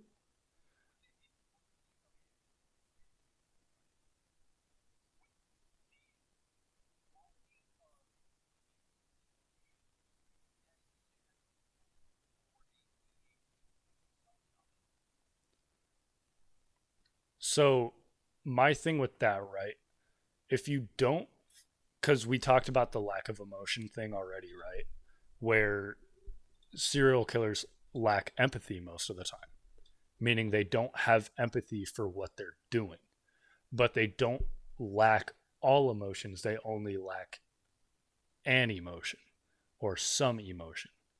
So I feel like in order to be a self knowledgeable, self aware being, you would have to be able to have some emotion. Unless the being have gone down the evolutionary line enough to where those emotions are not driven by actions that are either done to them or that they see done to others, stuff like that. So, unless there is an evolutionary line of beings that has already surpassed the need for emotions, I would say that you would have to have emotions in order to be self knowledgeable or self aware.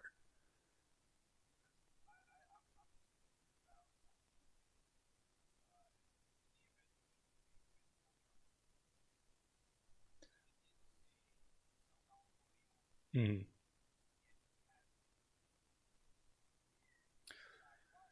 I so I feel like there that's like slightly incorrect because he did feel anger when he didn't know why he was losing at the end. He did show anger.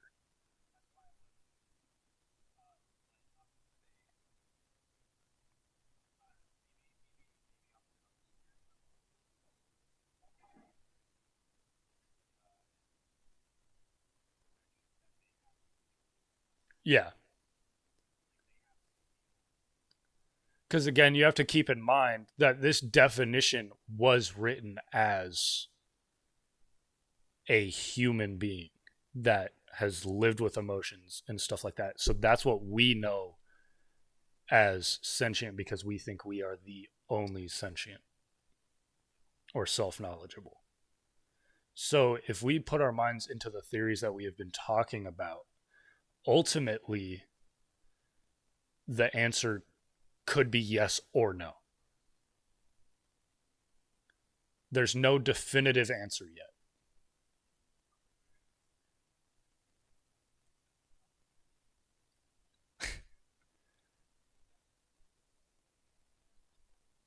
So you guys understand what I'm saying though, right? With the yes and no, right? Cuz ultimately the definition being written by a human self-aware being, of course they're going to be like, "Oh, yes, we're the only sentient being that we know of and we show emotion and we feel these emotions as a reactionary to an action."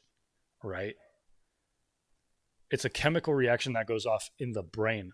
But if a sentient being doesn't have a brain but has knowledge and has that adaptability and the evolutionary line, but doesn't have the need for a brain to store information like we do, then they would not have the chemical reactions that would cause those emotions.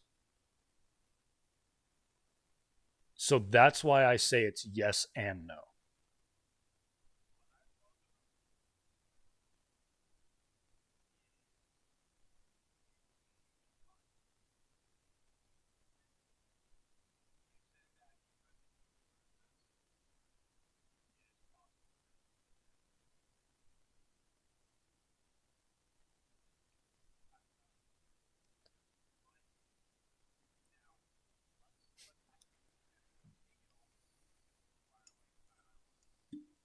The last one, yeah, because this is going to take us the longest to talk about.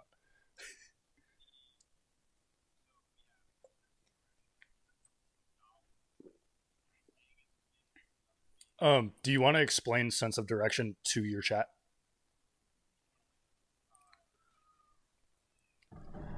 So the reason why we chose the word sense of direction, not in the sense of like, oh, I know my left from right, in the sense of because we originally we went with moral compass, but after thinking about it, we decided to go off of moral compass because moral compass is biased. Because Corey, let's say Corey's not religious, right? I am religious, so Corey being like, oh, like this is all hypothetical. Obviously, Corey's not like this. Corey being like, oh, I just want money. I want to be powerful with money and all that kind of stuff. Me as a religious person, me putting myself in the shoes of someone who is religious and going, oh, his moral compass is twisted because this is what I believe in. This is how I was raised. I was raised because I'm a people person. I care about the people, all that kind of stuff. So him going on about greed with his moral compass is wrong in my moral compass because it's biased. Because I don't think what he think is right. So what he thinks is right, I think is wrong. And to him, what I think is right could be wrong to him because that's where the moral compass bias comes in. So that's why we chose sense of direction in the sense of having a goal or having an end game set. Yeah, having a purpose. So that's why we chose sense of direction. Yo, Jordan, thank you for the follow. Welcome to the Lion Pride. We're kicking it into high gear with this chat. Yo, cheers. Cheers, mate. Cassie with her Dr. Pepper. I got you. Cheers. Yep.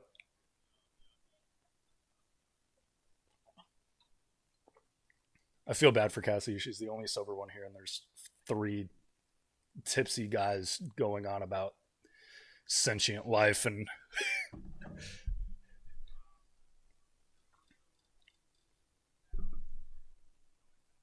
yeah.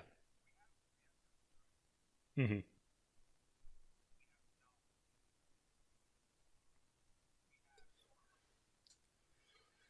Okay, so real quick, instead of sense of direction, would a better word be motive? Well, not necessarily motivation, but motive. as in like I have a motive to do something. I have a motive to achieve.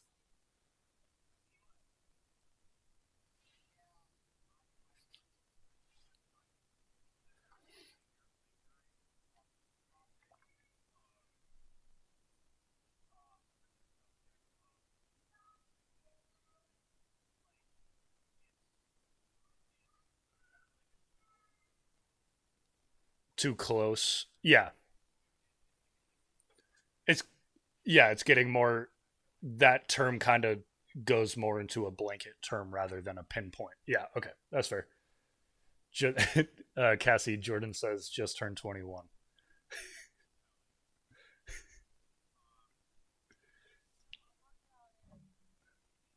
Homegrown. I put the cork in too tight.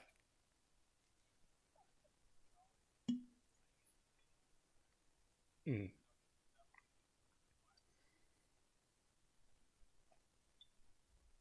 Honestly, I would argue that we would need all of them now, to be honest.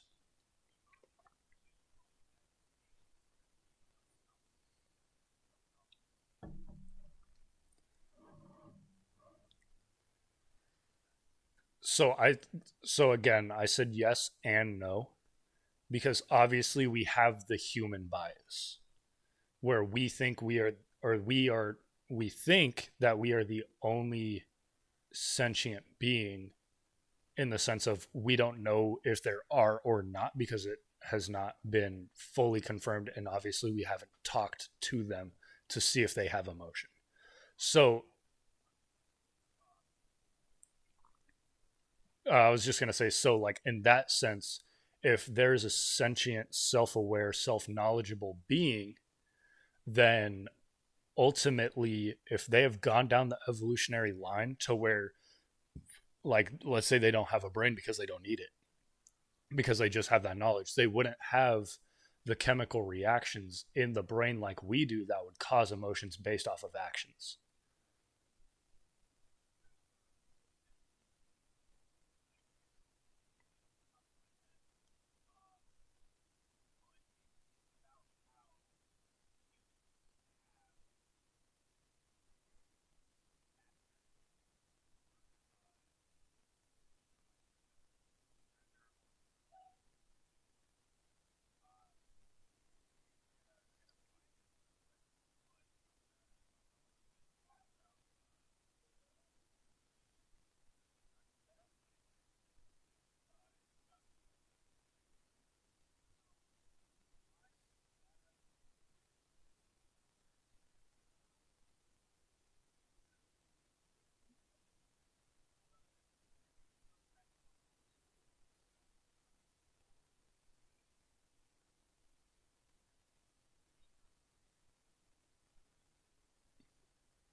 Okay, so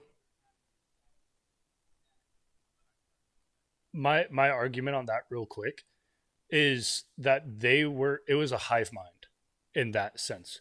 There was only one that was not hive mind. Or I guess all the old ones and the one new model were not hive minded. So technically, like, you're still not wrong, but that's where I just wanted to kind of nitpick you there.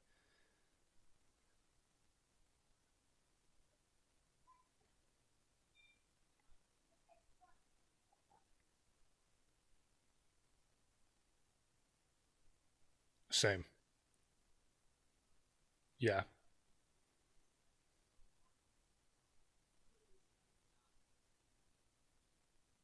Yeah. It'll still have that motive. Cuz in so to kind of back you on that, in iRobot, the main good robot, he never showed emotion and he also didn't dream. He asked what dreams were like and then was programmed to dream afterwards. But he didn't have a sense of emotion in the sense of oh, I'm sad because this is happening or I'm mad because this is happening. He was like, I'm doing the right thing. This is my motive. So I'm going to help you because it's the right thing to do. It wasn't an emotional or a feeling attachment. So that's to back your point.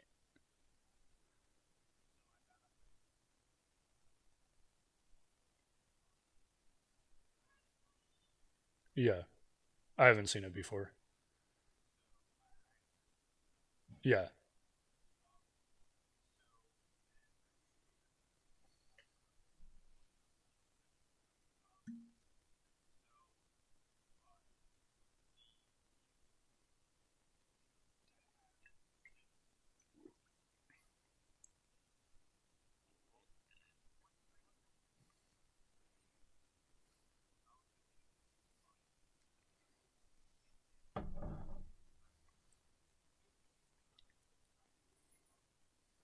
Hmm. Yeah. Can like hold your soul basically. Hmm. Iron Man's chest diamond thing.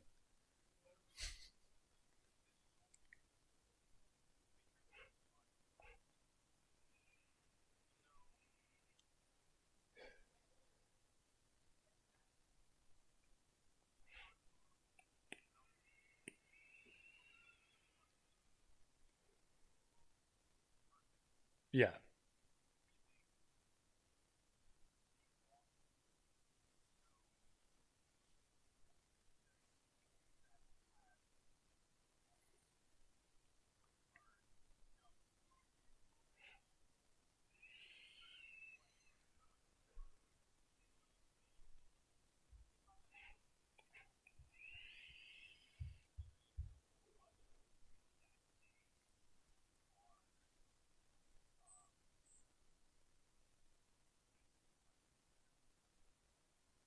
Hmm. Yeah.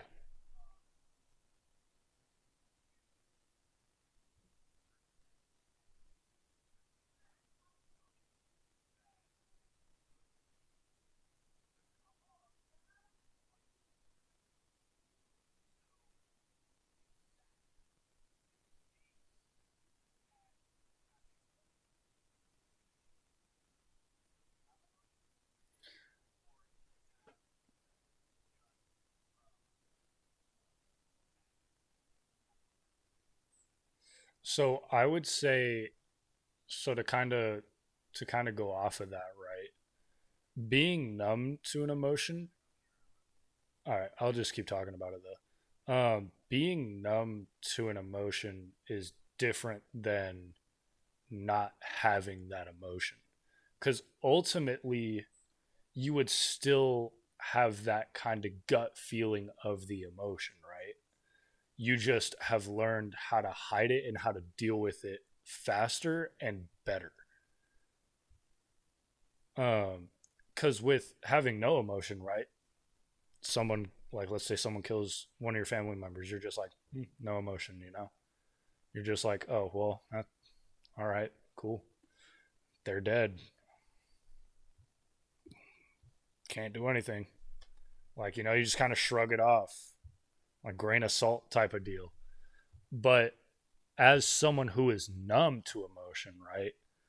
Someone kills your family member, you're still going to have that gut feeling, that chemical reaction that goes off in your brain of one, anger, and two, sadness and grief. Those are going to be your instant chemical reactions that go off in your brain. Whether or not you are numb to that emotion, you will still have those chemical reactions. So ultimately, it's not the same as having no emotions and being numb to emotions. They're completely different because one, you're still feeling emotions even if you're numb. You can say you're numb, but you can go get numbing cream or numbing shots in your mouth and still feel the pressure of your tooth being pulled. So being numb and having no emotion are completely different.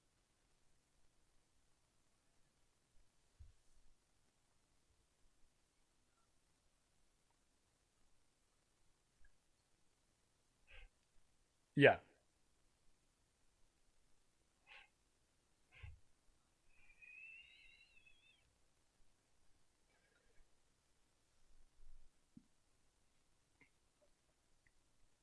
To kind of comprehend that and to do that. Yeah.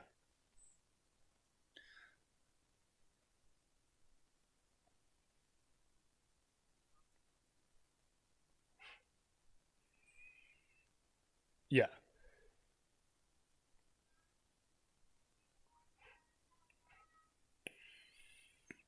Yeah. So basically, Corey, what we kind of talked about was being numb to emotion and having no emotion are completely different and completely separated in the sense that just because you're numb to an emotion, as a human, you being numb to an emotion does not mean that that chemical reaction isn't going off in your brain.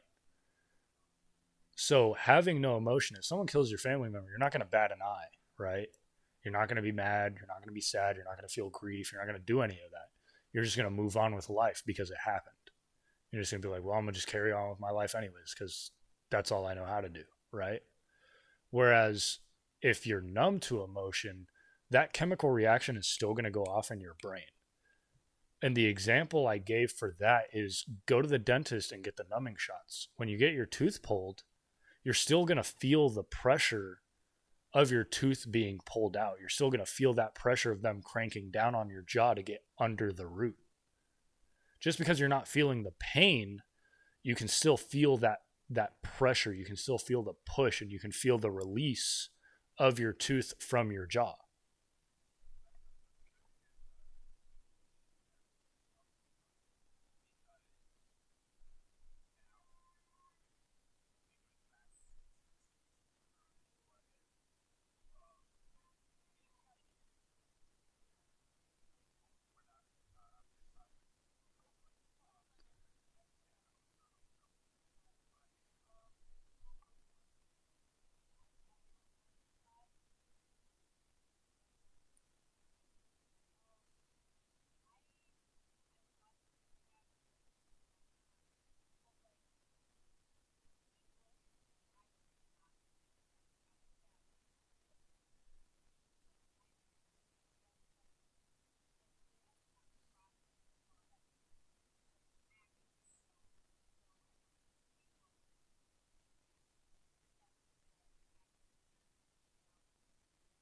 Yeah.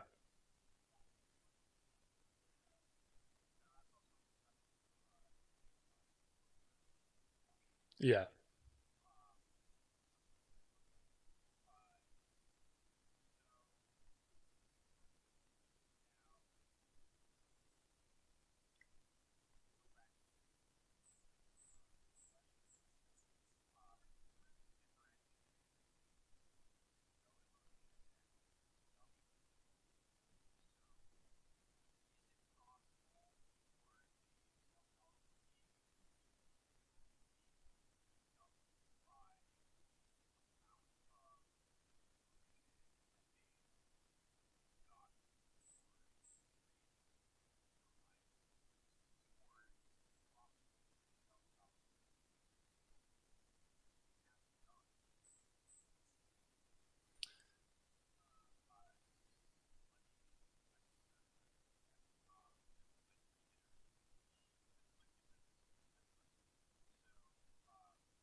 A lot of soldiers as well.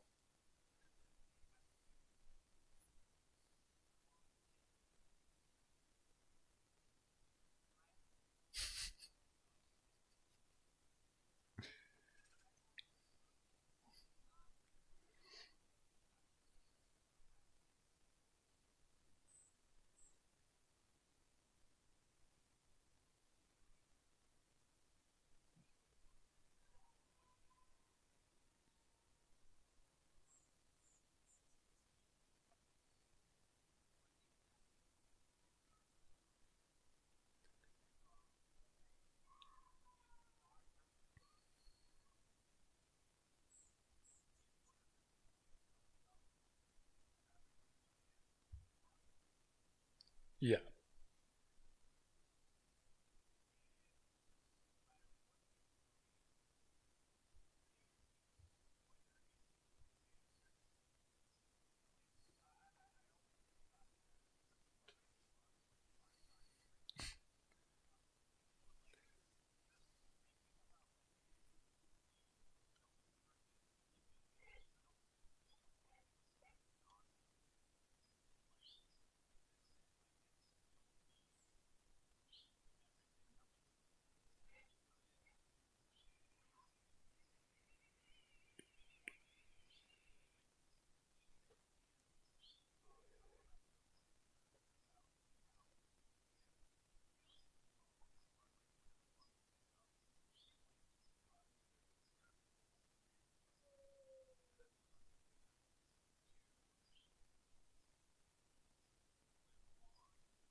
Yeah.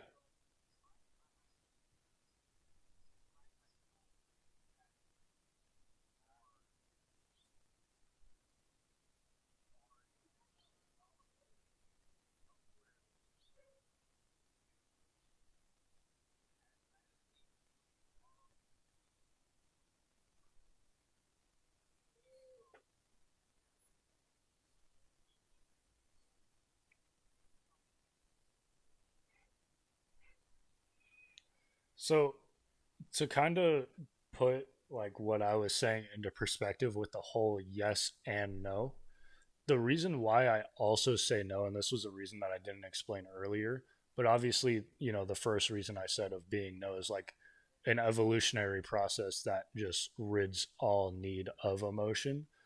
But there's also the prevolution of that, right? Where it's they don't know what emotion is yet.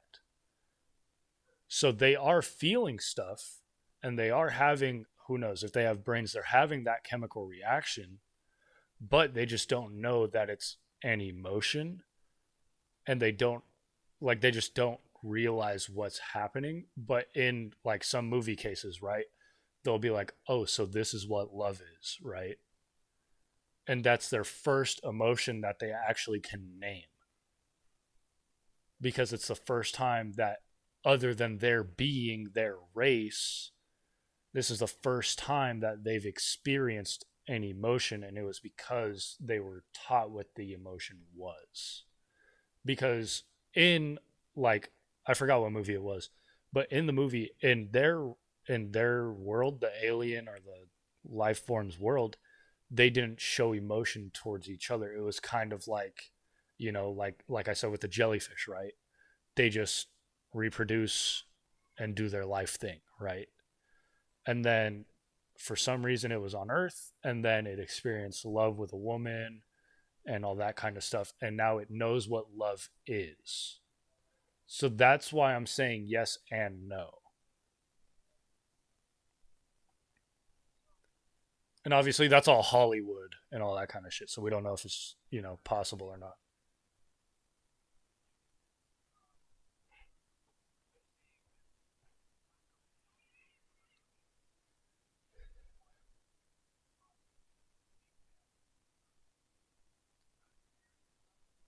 Yeah,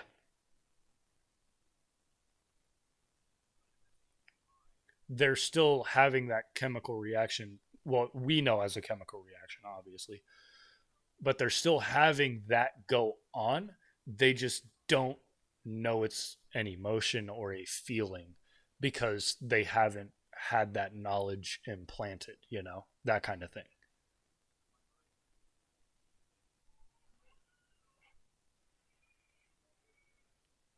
So yeah, to us they're feeling emotion, but to them, yeah.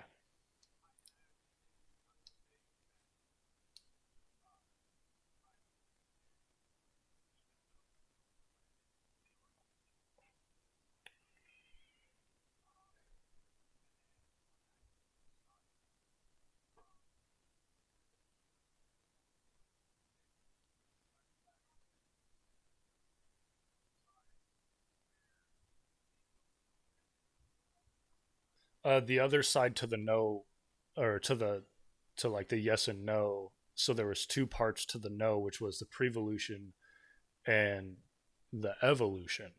So the evolution being they have evolved to a point where they don't need emotion to carry on with their evolution.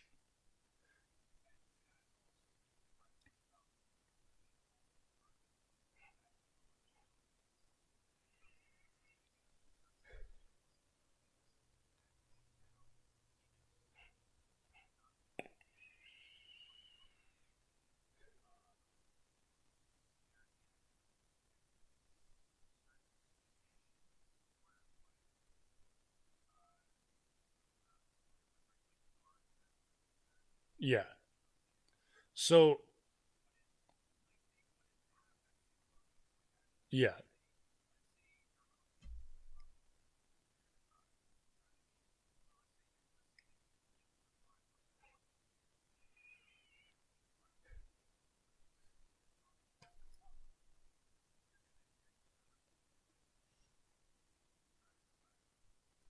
So to kind of backtrack a little bit when you were talking about how it's that process of like living for 500 years and kind of becoming numb. What if this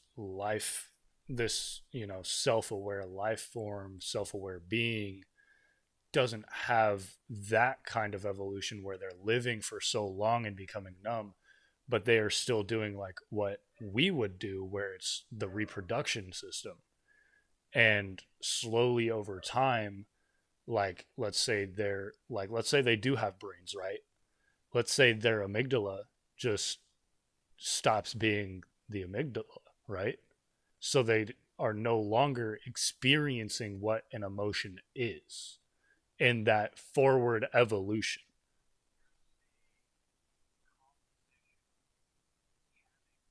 They cannot feel that emotion.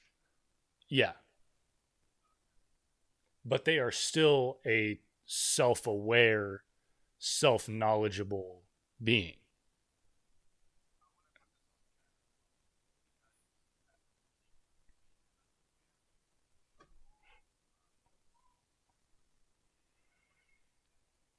Because that's what I meant when I was talking about that at first, and I just didn't make it clear.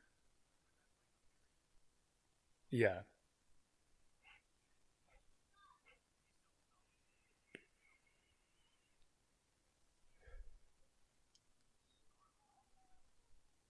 yeah, yeah.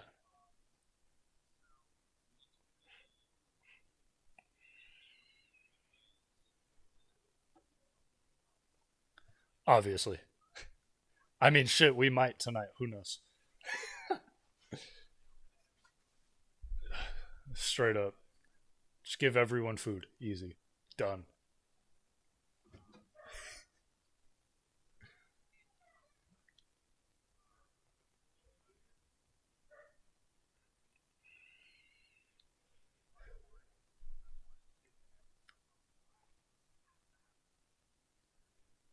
But you can't. So you can't say that though, because one, like, I'm not like calling you out or like like drawing the line in the sand. I'm just saying like that's that human bias.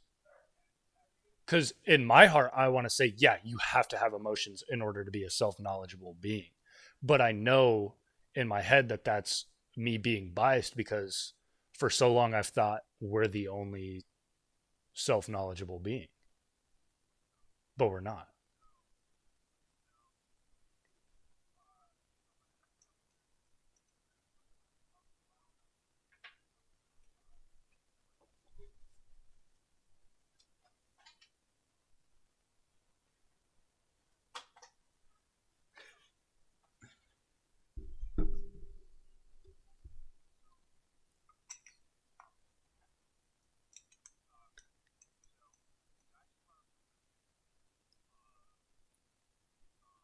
Evolving to the point where you do not have those chemical reactions.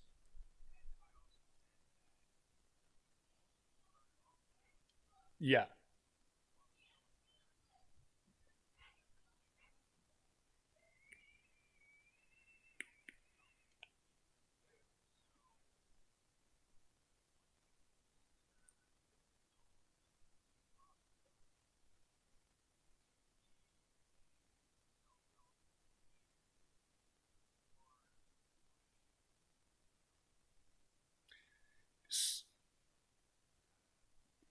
Yeah, I'll let Tony talk before I put my point out there.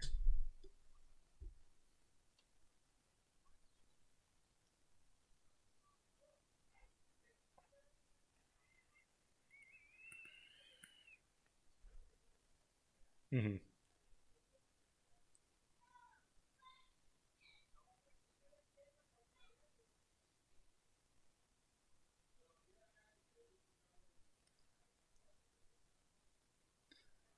So that's why we've evolutionized to have tear glands.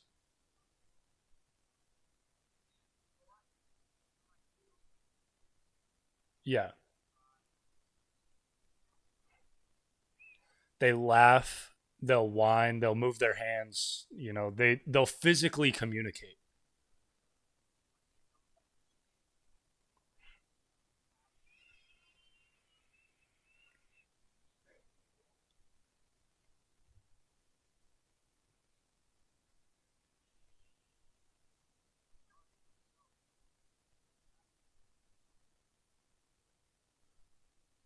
Hmm.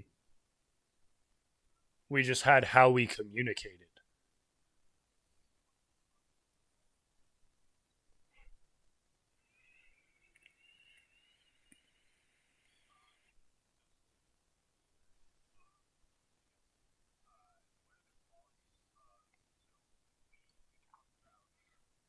Hmm.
To better your species. Yeah.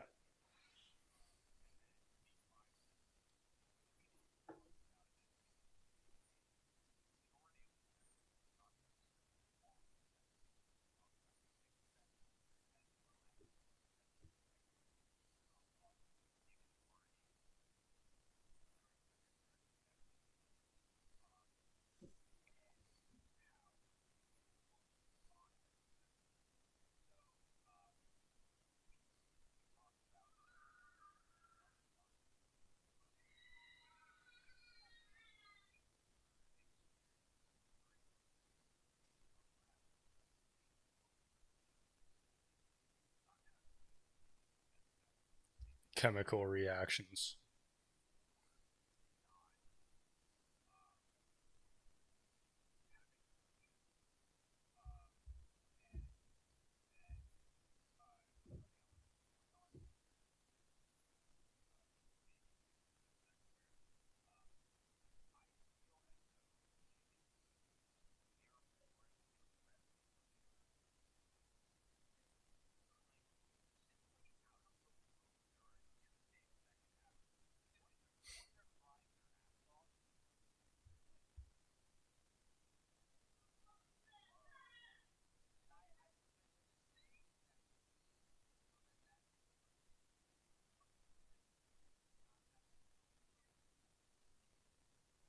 Which is why he tied that into the pre evolution that I was talking about earlier, of not knowing what emotion is until it is explained or until you have the knowledge of it. So that's why he tied that in.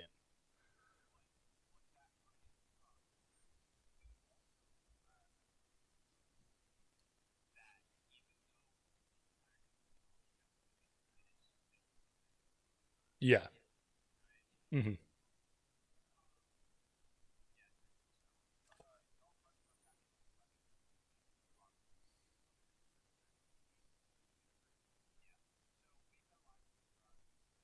We've been talking for about six.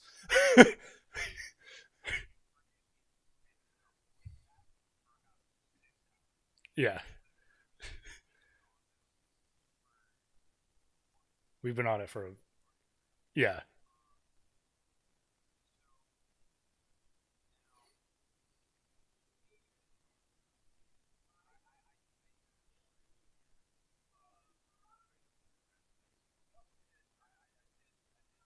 Hmm.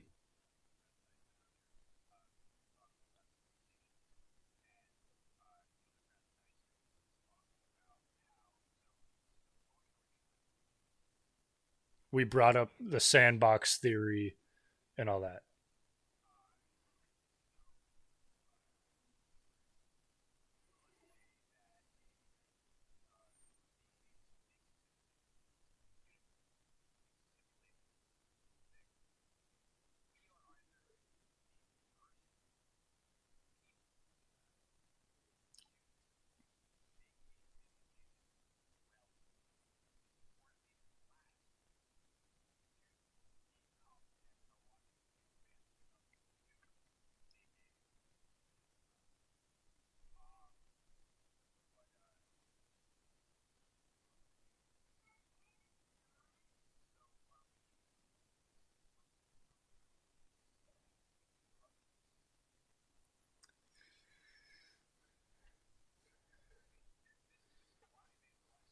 Yeah. Cuz with human bias, I say yes. With human bias, I say we need emotion to have self-aware, self-knowledgeable beings. But that's with human bias. Without human bias, I would say no for the latter evolution, right?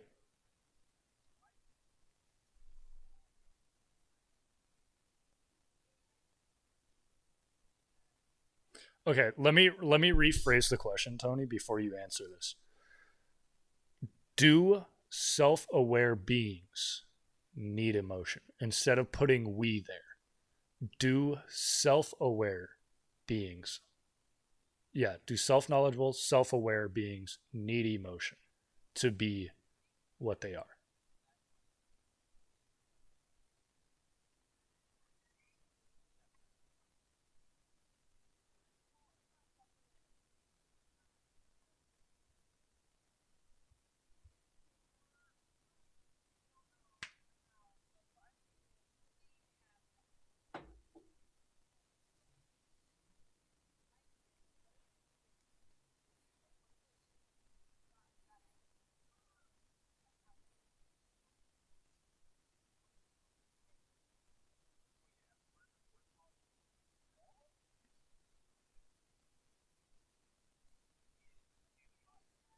Mm,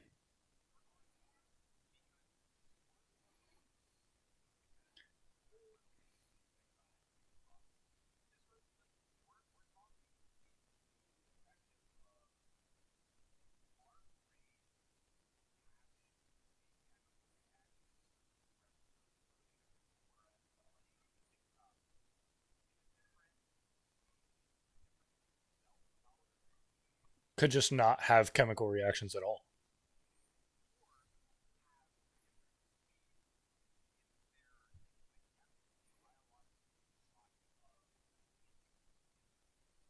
Yeah, like chameleons with color change, stuff like that.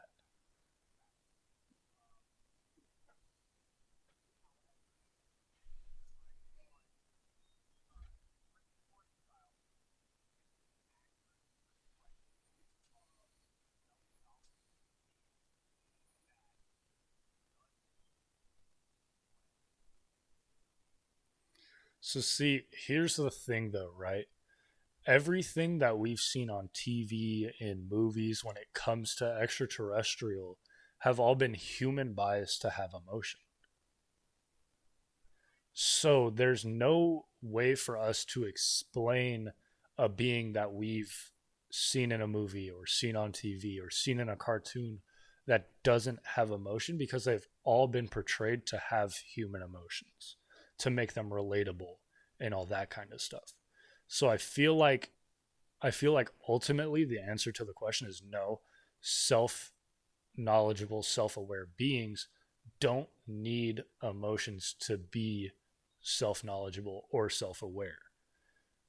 Because ultimately, right, you still have motive, which is a drive, which is the need or want to achieve better or greatness.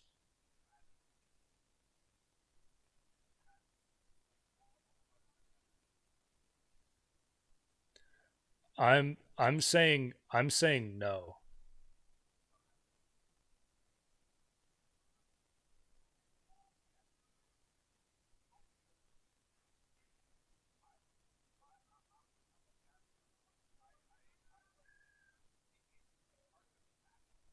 Yeah. It's hard to fathom something with no emotions.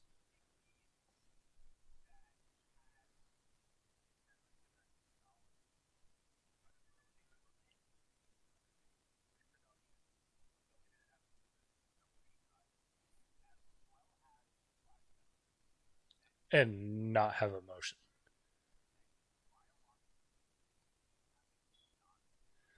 And that's why at first I said yes and no.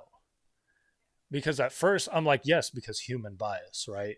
I want them to have emotion because I want them to know what love is. I want them to be able to feel appreciated. I want them to be able to feel cared for. And I want them to be able to get mad when they are mad. But then the other side of me is also saying, well, that's biased because that's how I grew up watching extraterrestrial and self conscious beings and all that kind of stuff on TV and movies and cartoons. So the other part of me is like, well, that's just how they're portrayed to make them relatable. So what if they don't need it, you know?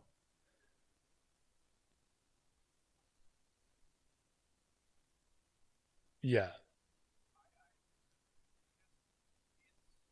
It adds more perspective. Exactly. We will never know. In our lifetime, we won't know.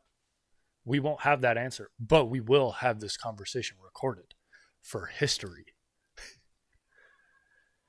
They're gonna release the stream like 500 years later and be like, they was right. They've had the whole Discord call, all 8 hours of this shit recorded, and they're just like, we're gonna release it in like 50 years, and we're gonna let the public know that these fucking drunk shitheads and Cassie were right. Well, you're not drunk. You're not a drunk shithead, so that's fair. That's fair. Sleep deprived drunk people. I'm joining. Oh, are we showing off cans? Do I need to show us on my nightstand right now? True. True.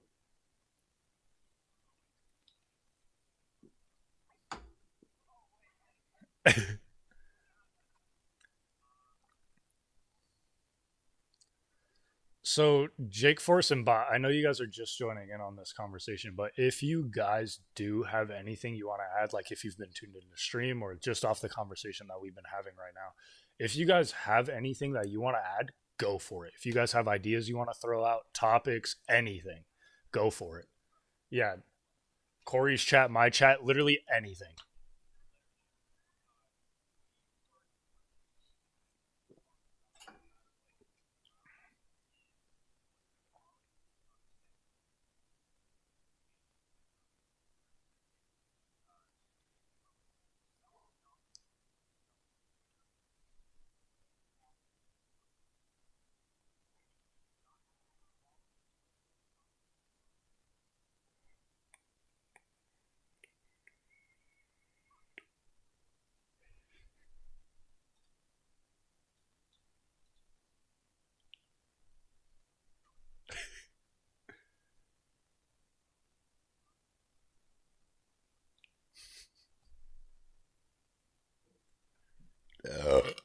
This fucking guy really just read that out.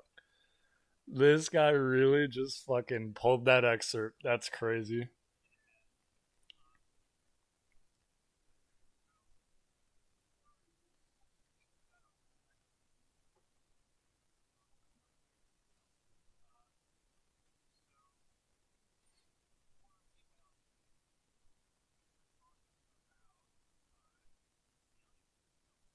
Hmm.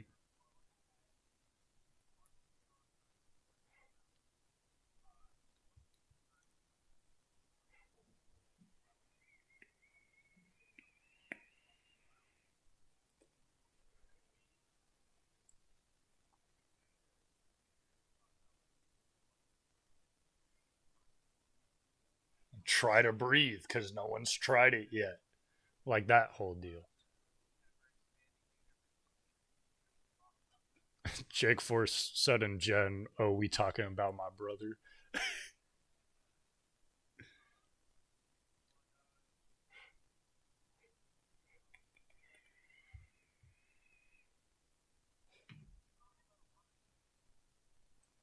Yeah, we've been talking for like probably around 6 hours straight by now. We've only been streaming almost 3 hours of it though, so we've streamed about half of what we've talked about.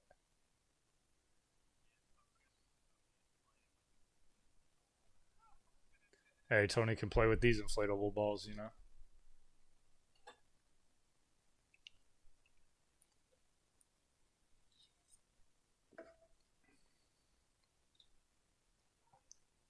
Yeah, so Jake Force, we've been talking about aliens if they, are present on Earth. Like we talked about how most planets in the solar system are like hydrogen atmospheres and why Earth is the only one in our solar system that is oxygen and a plethora of gases as well.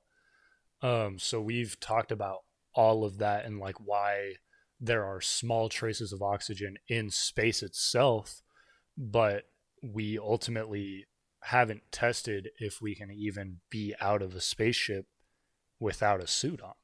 We just have theories. Grab me a rocket and head into space. Let me go to Mars. Just say I'm moving in with my RV.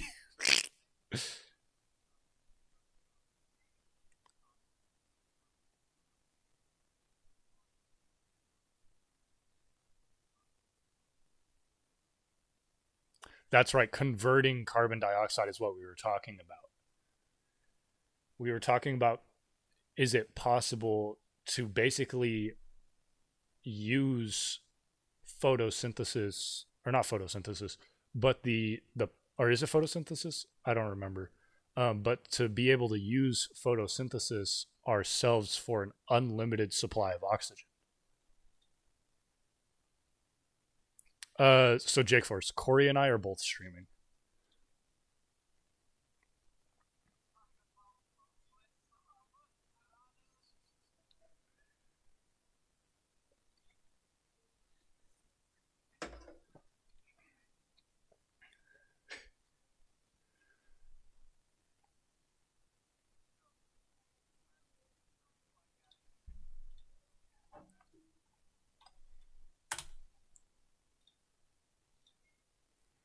Avocados from Mexico. Damn straight. All right, Tony, we get it. Calm down.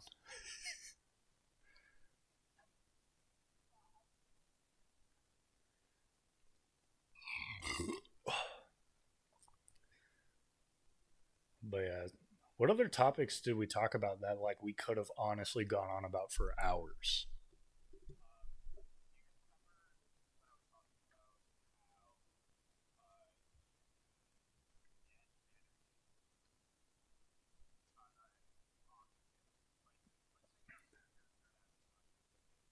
Oh, the like micro atmosphere thing that you were talking about.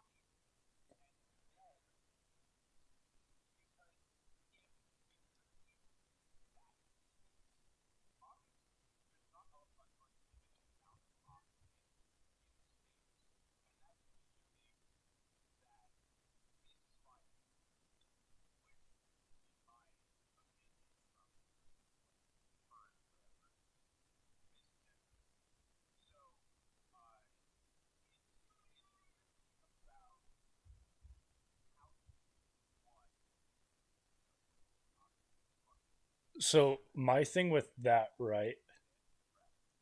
My thing with that is with how they say like space is generally cold, right? But if you're closer to a sun, it's, obviously warmer.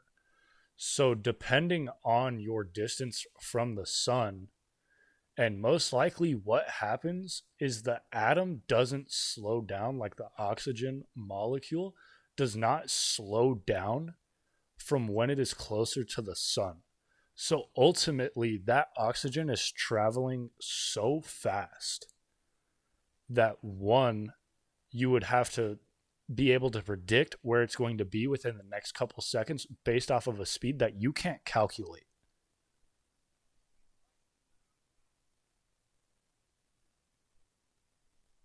So you would have to calculate exactly. You also wouldn't be able to predict which way it's going because you can't see it. So ultimately, what you would have to do is just hope that the oxygen is coming, that the molecules are coming to you and are hitting you or hitting whatever you're using to collect, ultimately.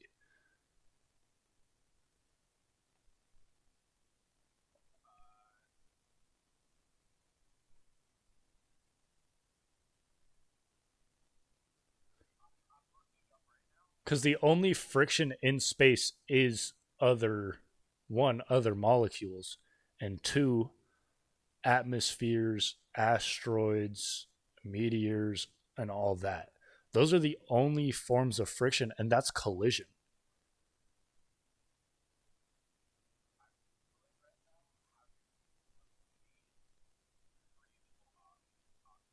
You just breathe in, forehead. That's how you obtain it. Yeah, come on. Basic math.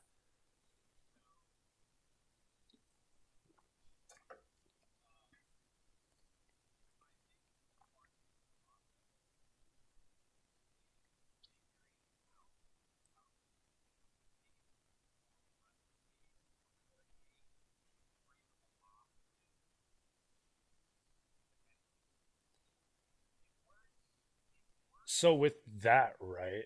That's so advanced,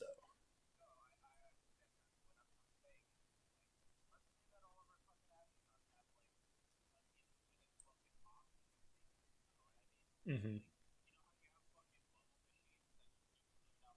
Yeah,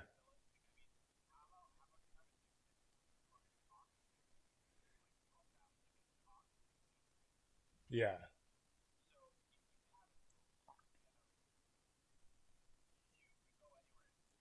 So, real quick, my question, right? Have scientists or anything like that calculated the speed of photosynthesis?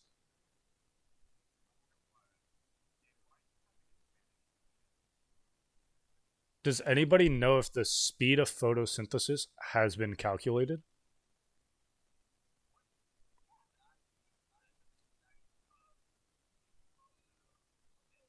Is it an over time or is it like almost instant?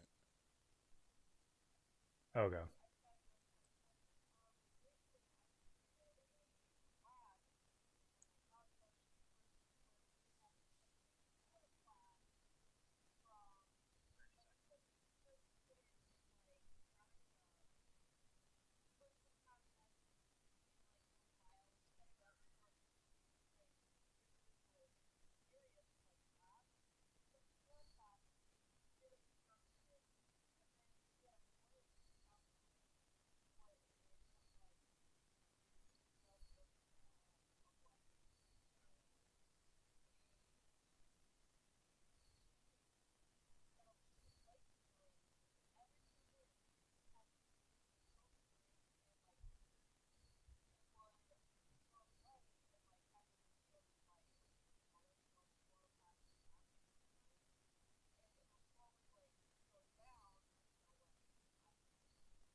Okay. So ultimately, you could have that infinite source in theory.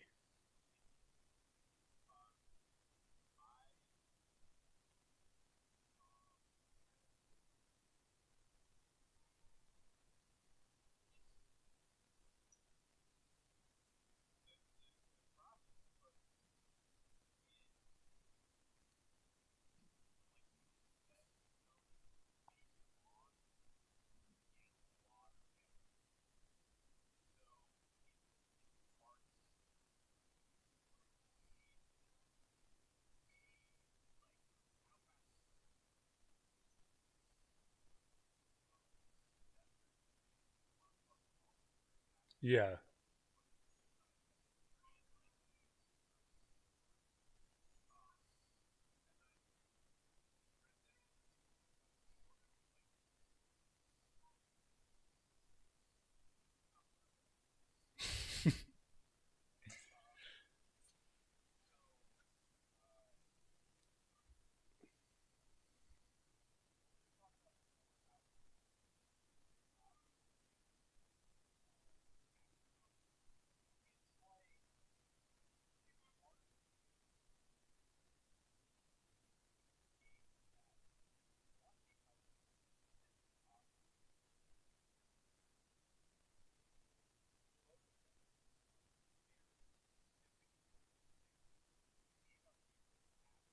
Yeah.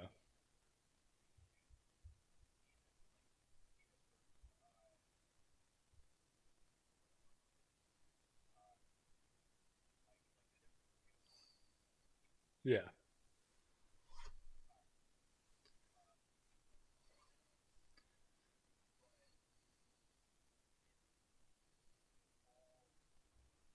Yeah. So we would have to, what would have to happen ultimately would there would have to be a almost worldwide, and at that point I wouldn't even say worldwide because that would only work in our atmosphere. So it would have to be one able to withstand the what's it called, the rate that it pulls oxygen in space, like the expansion rate. it would have to be able to withstand that and also be able to not have that atmosphere because it would be in a void essentially.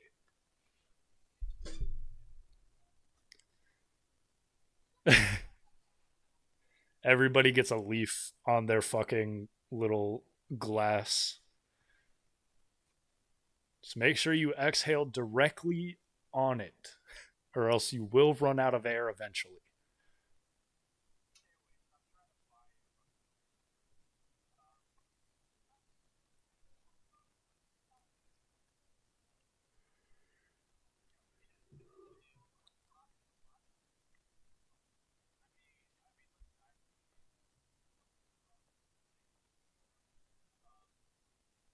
Or do get in trouble and be my bad little boy, you know what I'm saying?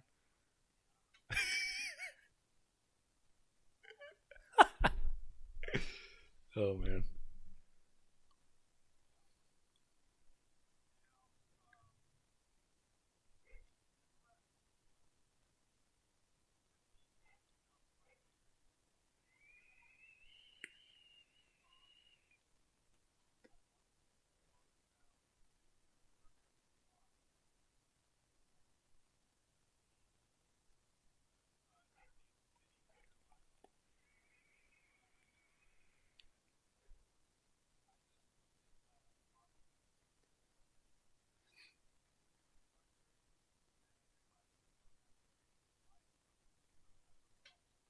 Your 144 should have come with a DisplayPort cable.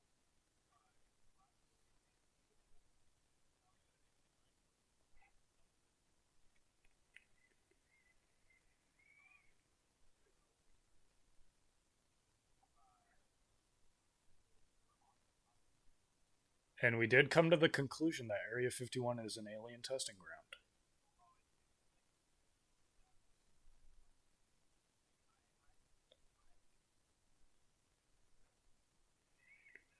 Tony doesn't remember the conversation.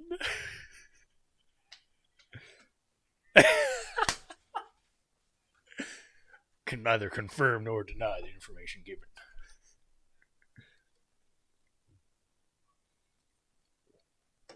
Mm-hmm.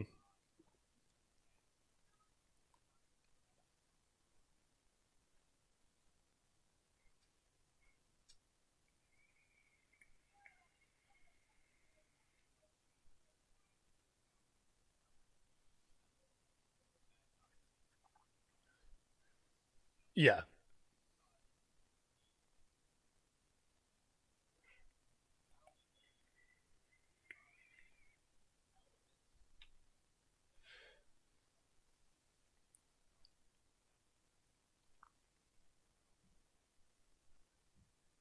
Yeah.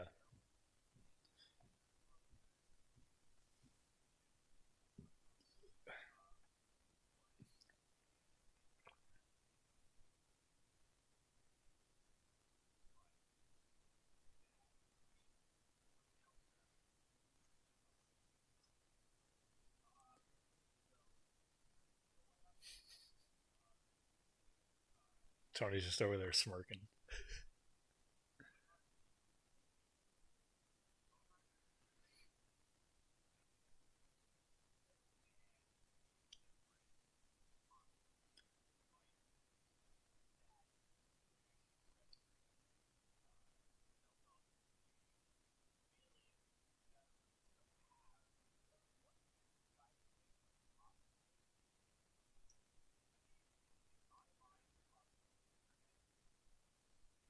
Lightsabers.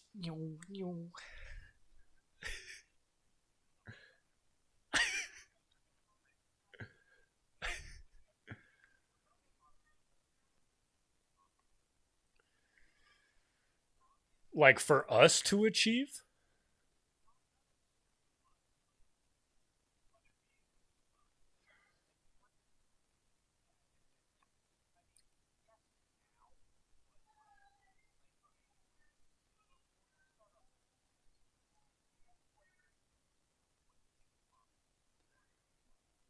I'm not saying flying cars because that was already said before and it didn't happen.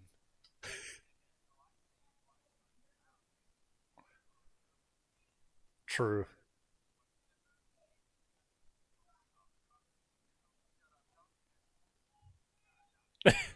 Don't entertain this kid.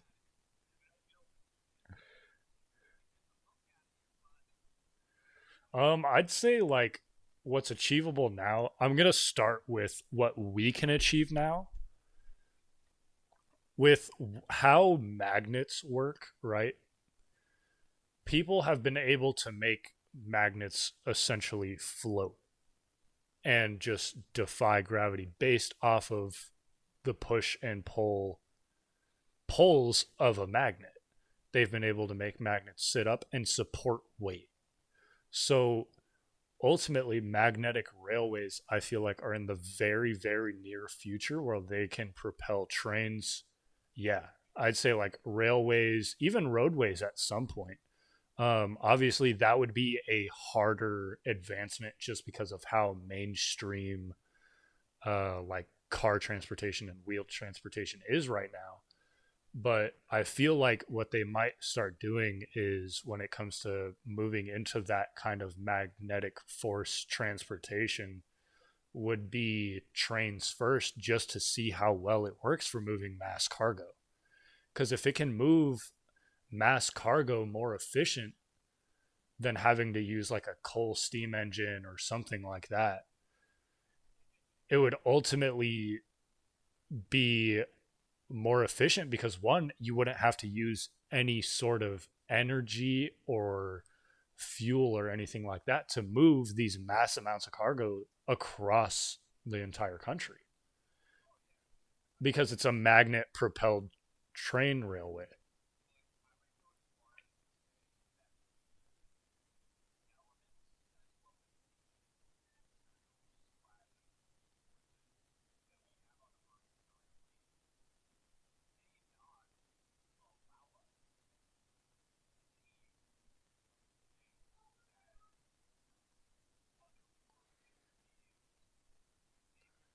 Yeah, and that's why I was talking us first because for me it's easier for me to talk about what we could possibly do within the next 10 to 20 years.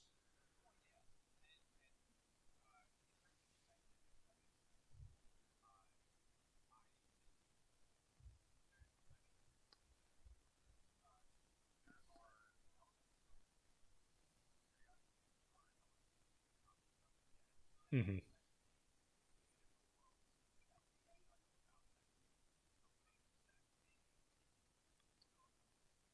Like when it comes to energy efficiency, power sources, stuff like that, we just don't know. There could be an element that's literally just a pure power cell that we just don't know about.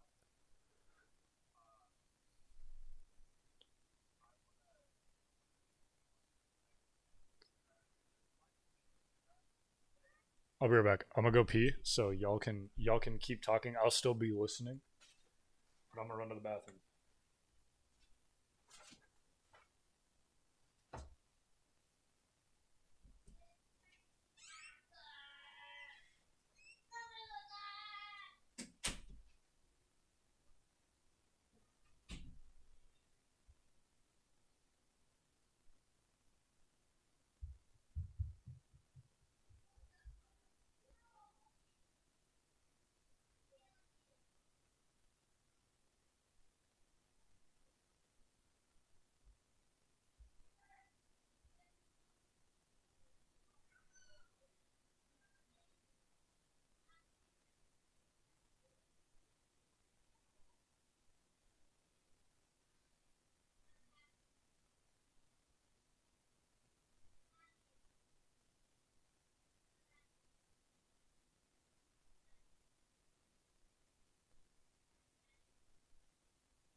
Yep.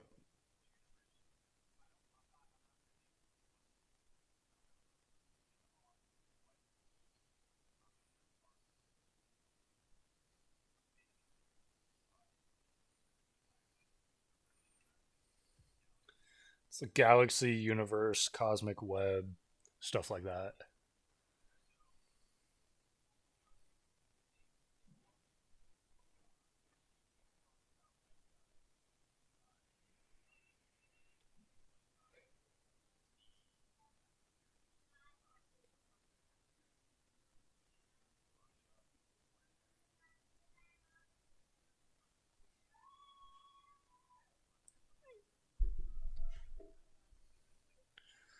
Well, they had divers go in one time to kind of explore it to see what was underneath it, and I think that was the first run in, and it was in like the 80s or something like that. And they have film of these creatures just kind of sitting there in front of these divers, and it's fucking wild.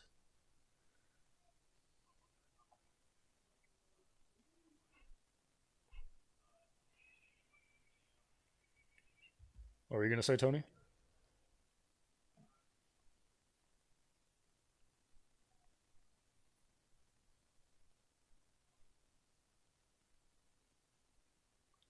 Yeah, so 10 years ago it was around 5%, and now it's at 20. So there's still 80% of the ocean that has not been explored.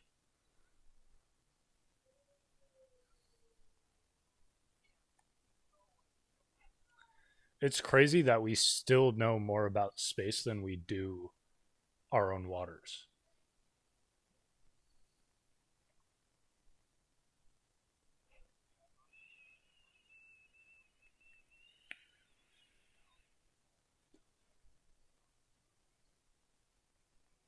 Yeah, because of it's like literally like what was it? I remember they did there was this water breathing thing. There's this experiment where they had mice kind of learn how to water breathe. They wouldn't last long. I think the longest one lasted was like 15 minutes. And it didn't die through lack of oxygen or drowning or anything like that. I forgot what the cause of death was. Was it the pressure? Oh, that's right. It was the pressure that caused it because it was like 1.4 atmospheres or something like that.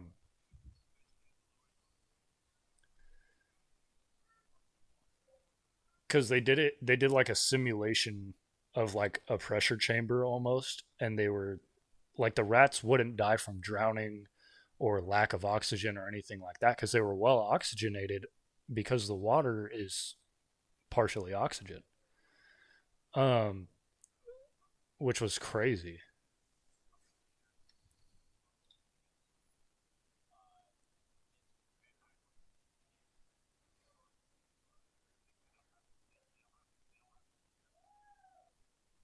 Yeah,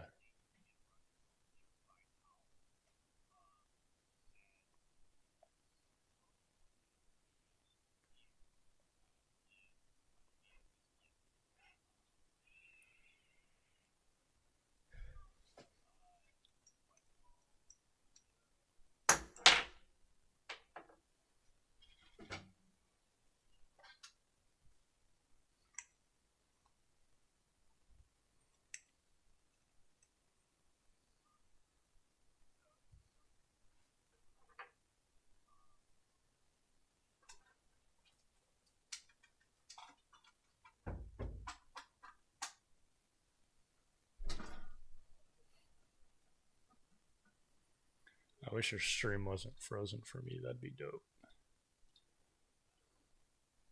Yeah. Oh, there we go.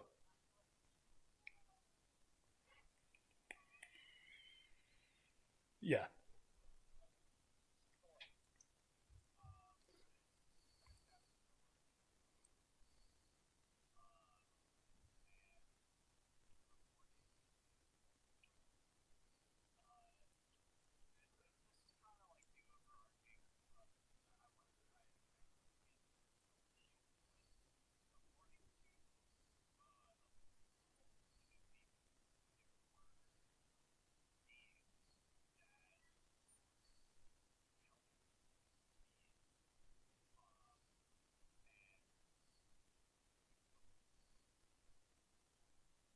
It's like it almost looks like the top of a jellyfish almost.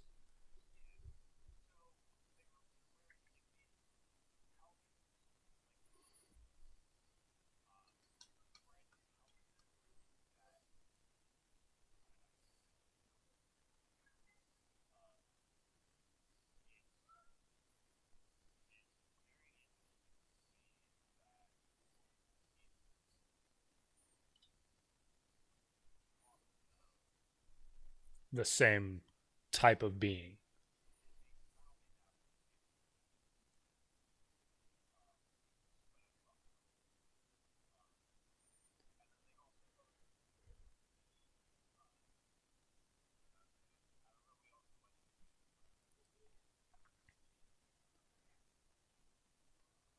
Oh yeah, the Zimbabwe one.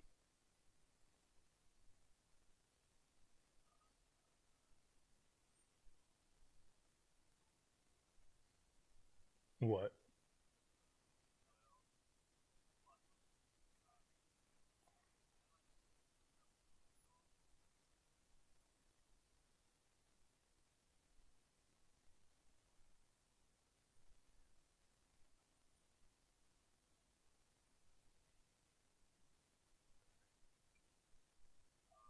What did I just hear? And then it said the Joe Rogan experience. Oh, it's Corey's stream. It's still frozen on the lake. So I was like, what the fuck just happened?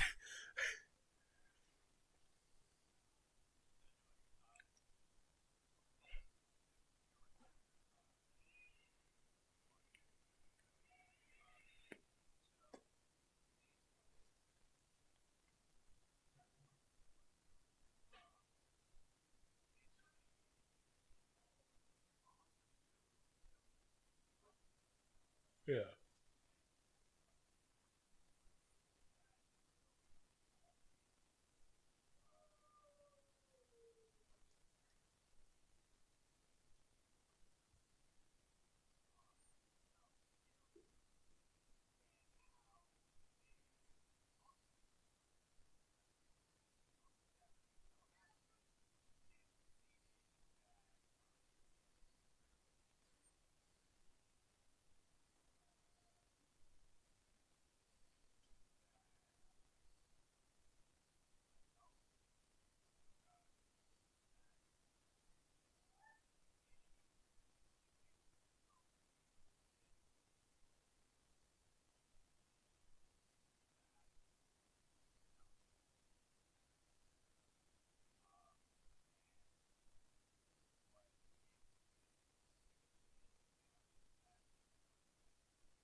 It's in detail. Like it's very detailed.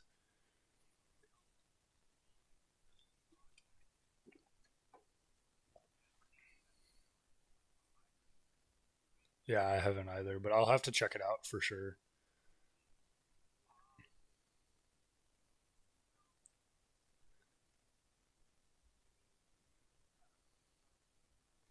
So, on the topics of like UFOs and sightings and stuff like that, I don't know if anyone's ever actually heard of this in this call or not, but there's actually a Texas phenomenon that happened. I don't remember what year it was, but it was like, I think like 30 to 40 just flying lit up orbs in a formation flying through the Texas sky. Like it was like almost middle of the day. Like it was a little bit like later in the afternoon. But I'll see if I can find the video real quick. Basically what happened was like all these, hold on one sec. Let me look it up.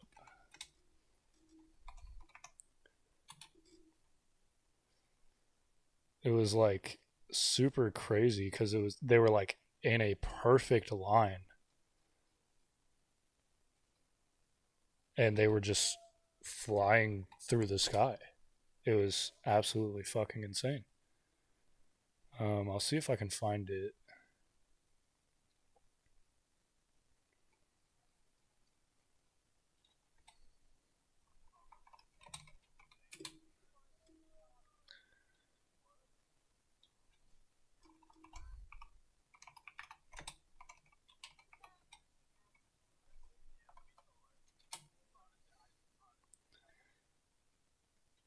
Later, Cassie.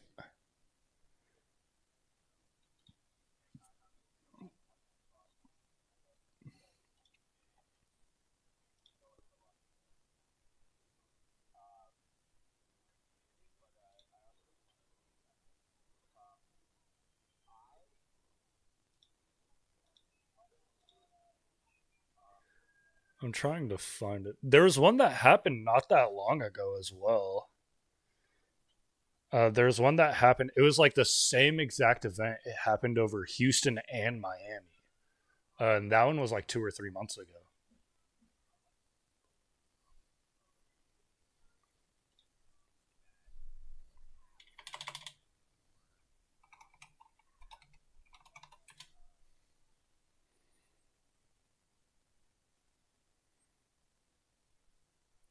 That would be interesting because I feel like,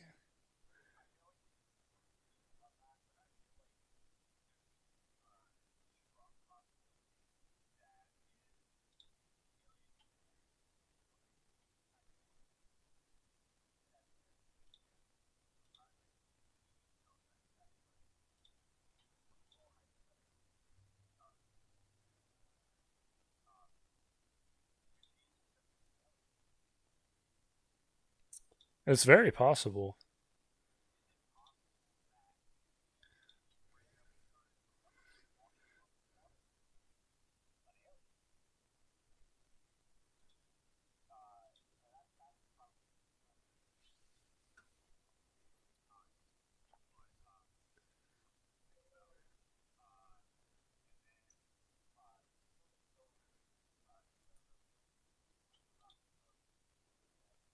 Yeah,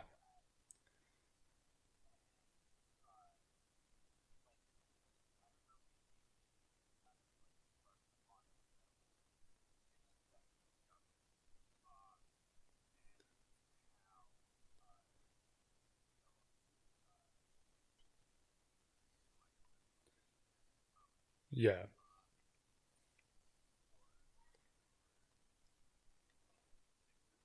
hmm,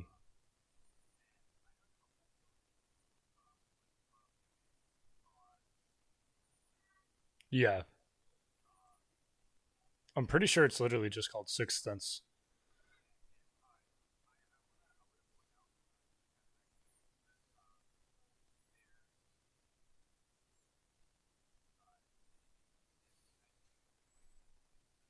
Yeah.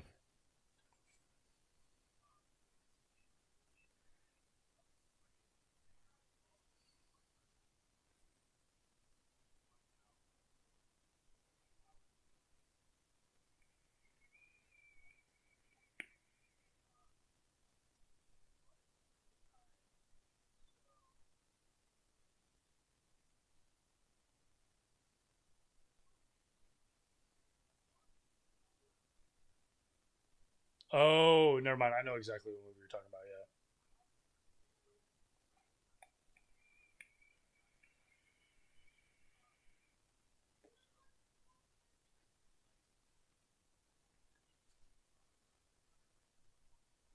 Yeah. Yeah.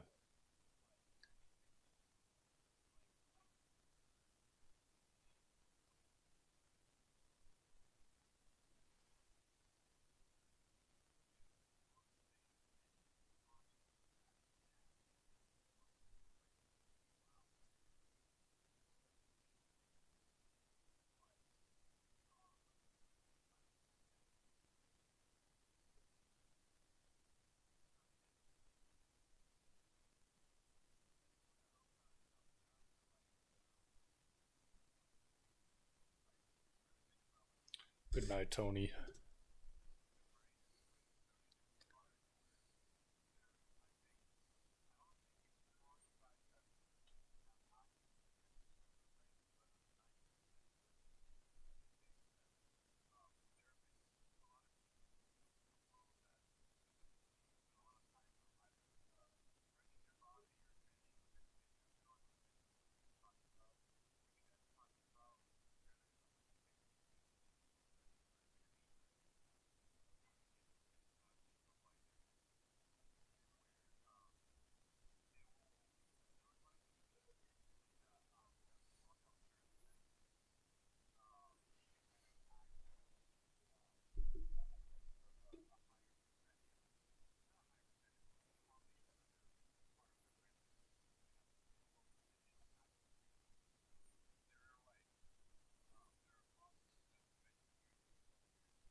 Oh, Wim Hof.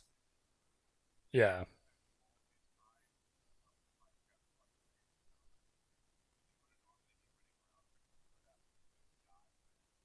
With his breathing technique and his meditation style, he can literally, like, he hiked an entire frozen mountain in his fucking boxers and didn't even get frostbite. Like, it was fucking nuts.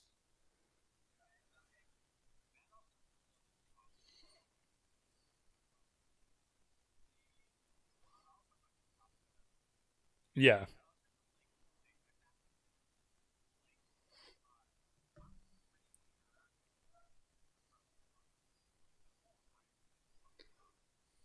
Yeah.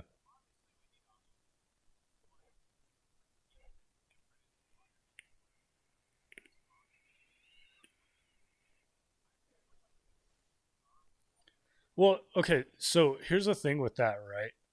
Our atmosphere isn't even mostly oxygen. There's a higher percentage of a different gas than there is oxygen. Yeah, there's more nitrogen in our atmosphere than there is oxygen.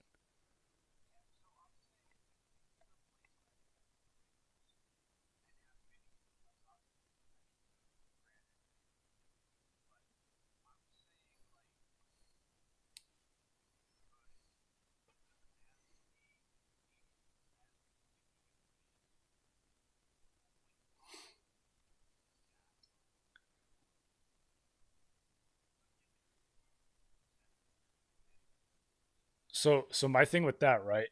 So with less oxygen, your lungs will actually produce more veins around themselves to get better blood circulation and better oxygenation to your heart.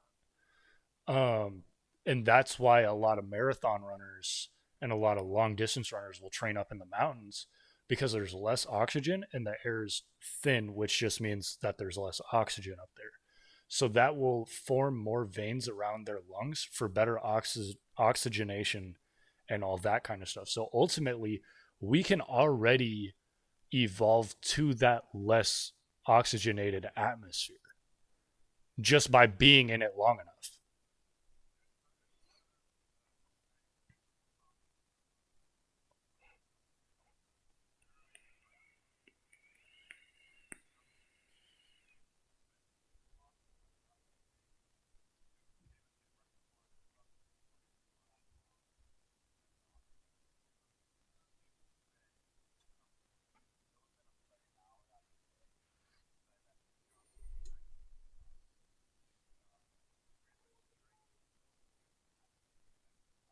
Yeah.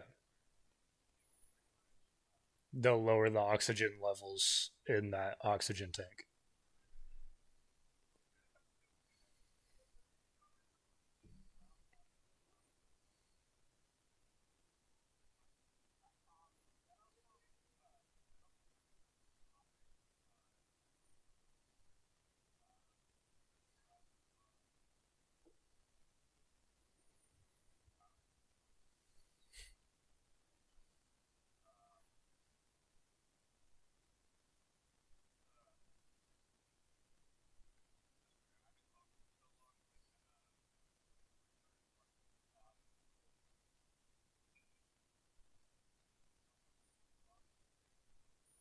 Yeah, Wim Hof.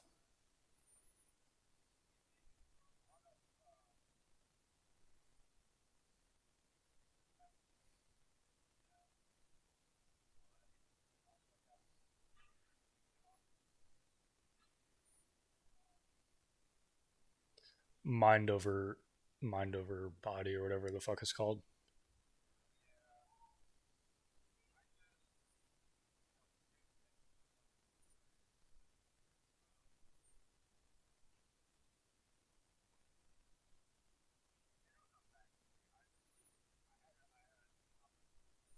Yeah. Also, on the topic of going back to the topics of aliens, real quick, Corey, I don't know if you saw this or not, but the Pentagon actually declassified a UFO video from a naval pilot that was taken in 2004 over the coast of California and basically confirmed, like, the Pentagon confirmed that it was a UFO sighting. And that was like super recent that they declassified it. Yeah, I have it right now. Yeah, or I'll pull it up for my chat as well. That way they can see this. So I'll play it kind of from the beginning. It's just a minute and a half, so it's not super long. But basically, this is the video, and so this is the pilot, like kind of noticing this weird, UFO, and the Pentagon confirmed it, and they were like, they just declassified it.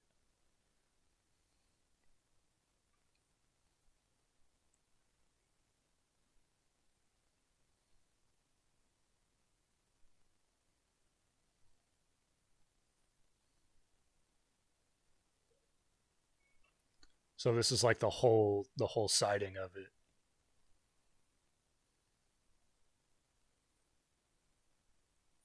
It's talking about how the Navy said in 2019 there was a number of reports of unauthorized or unidentified aircraft and stuff like that. Basically, just being in military controlled ranges and designated areas and airspaces.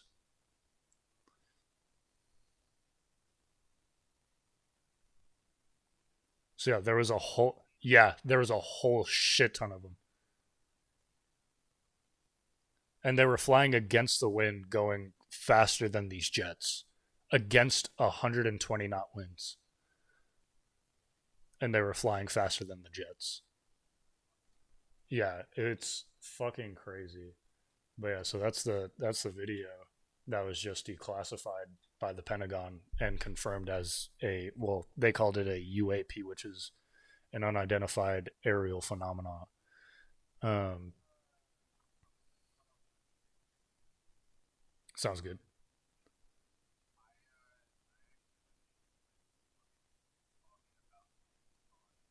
Yeah.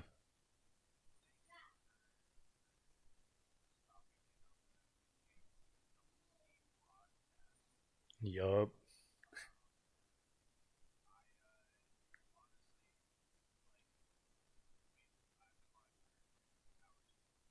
Yup.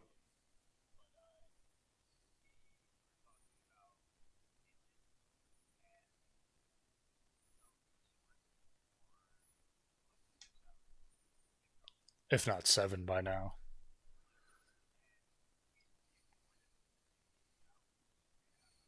Yeah.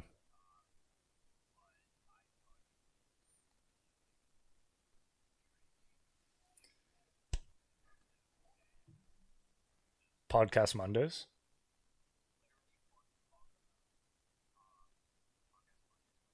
I'm down.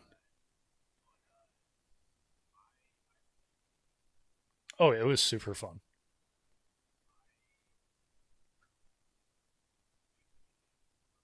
I'm so down. I love picking people's brain about like theoretics and stuff like that.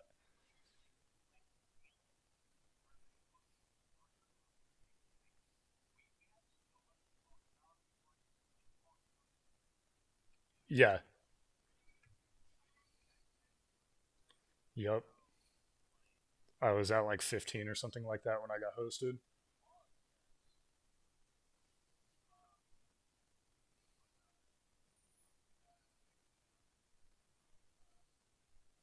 Yes, sir. Same here. Sounds good. Yeah, yeah.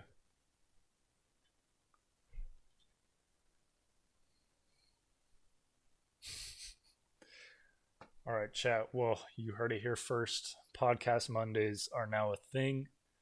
So hopefully we'll get some more topics. And if you guys have any topics for next stream, just let me know. You guys can just join the Discord. The Discord is in the description. So hopefully you guys will go do that. That'll be fun. Get some topics talked about that you guys want to hear about. Honestly, I'm down for whatever topics. It doesn't matter to me. Politics, not a huge politic person, but I can talk about it. I can talk about space, as you know. We just talked about space for about 7 hours. But yeah, so I'll see you guys. Yo, what's up, man? We're just finishing up stream. We just finished our first podcast. Um, but yeah, we're just finishing it up, and it was a good time. But yeah, if anybody has any topics for the next stream, be sure to hit up the Discord and just send it in. I'll probably make a new channel for like podcast ideas for topics. Just got the baby down and was tuning in. Damn, bro, you missed a lot, dude. These like 4 hours was crazy. Um, but yeah, Discord. I'll make a new chat for like podcast ideas, topics, stuff like that. But other than that, this video, if you guys want to rewatch this video to kind of see what happened, I will be posting it on YouTube. It probably won't be up for a few hours just because downloading it's going to be a really long process. But other than that, I really do appreciate you guys showing up. Prime, I appreciate the raid, my guy, the raid of 9. I really do appreciate it. Appreciate all the views. Not all the views, all the followers. I think we got like 3 or 4 followers today, so that was huge. Um, but yeah, so I'll see you guys on the next stream, which will most likely be tomorrow. Um, but yeah, so stream will most likely be tomorrow, probably around the same time. We'll probably be grinding some Rocket League, so we'll see about that. But other than that, I really do appreciate you guys, and I will see you guys on the next stream. Peace out, boys and girls. Peace out.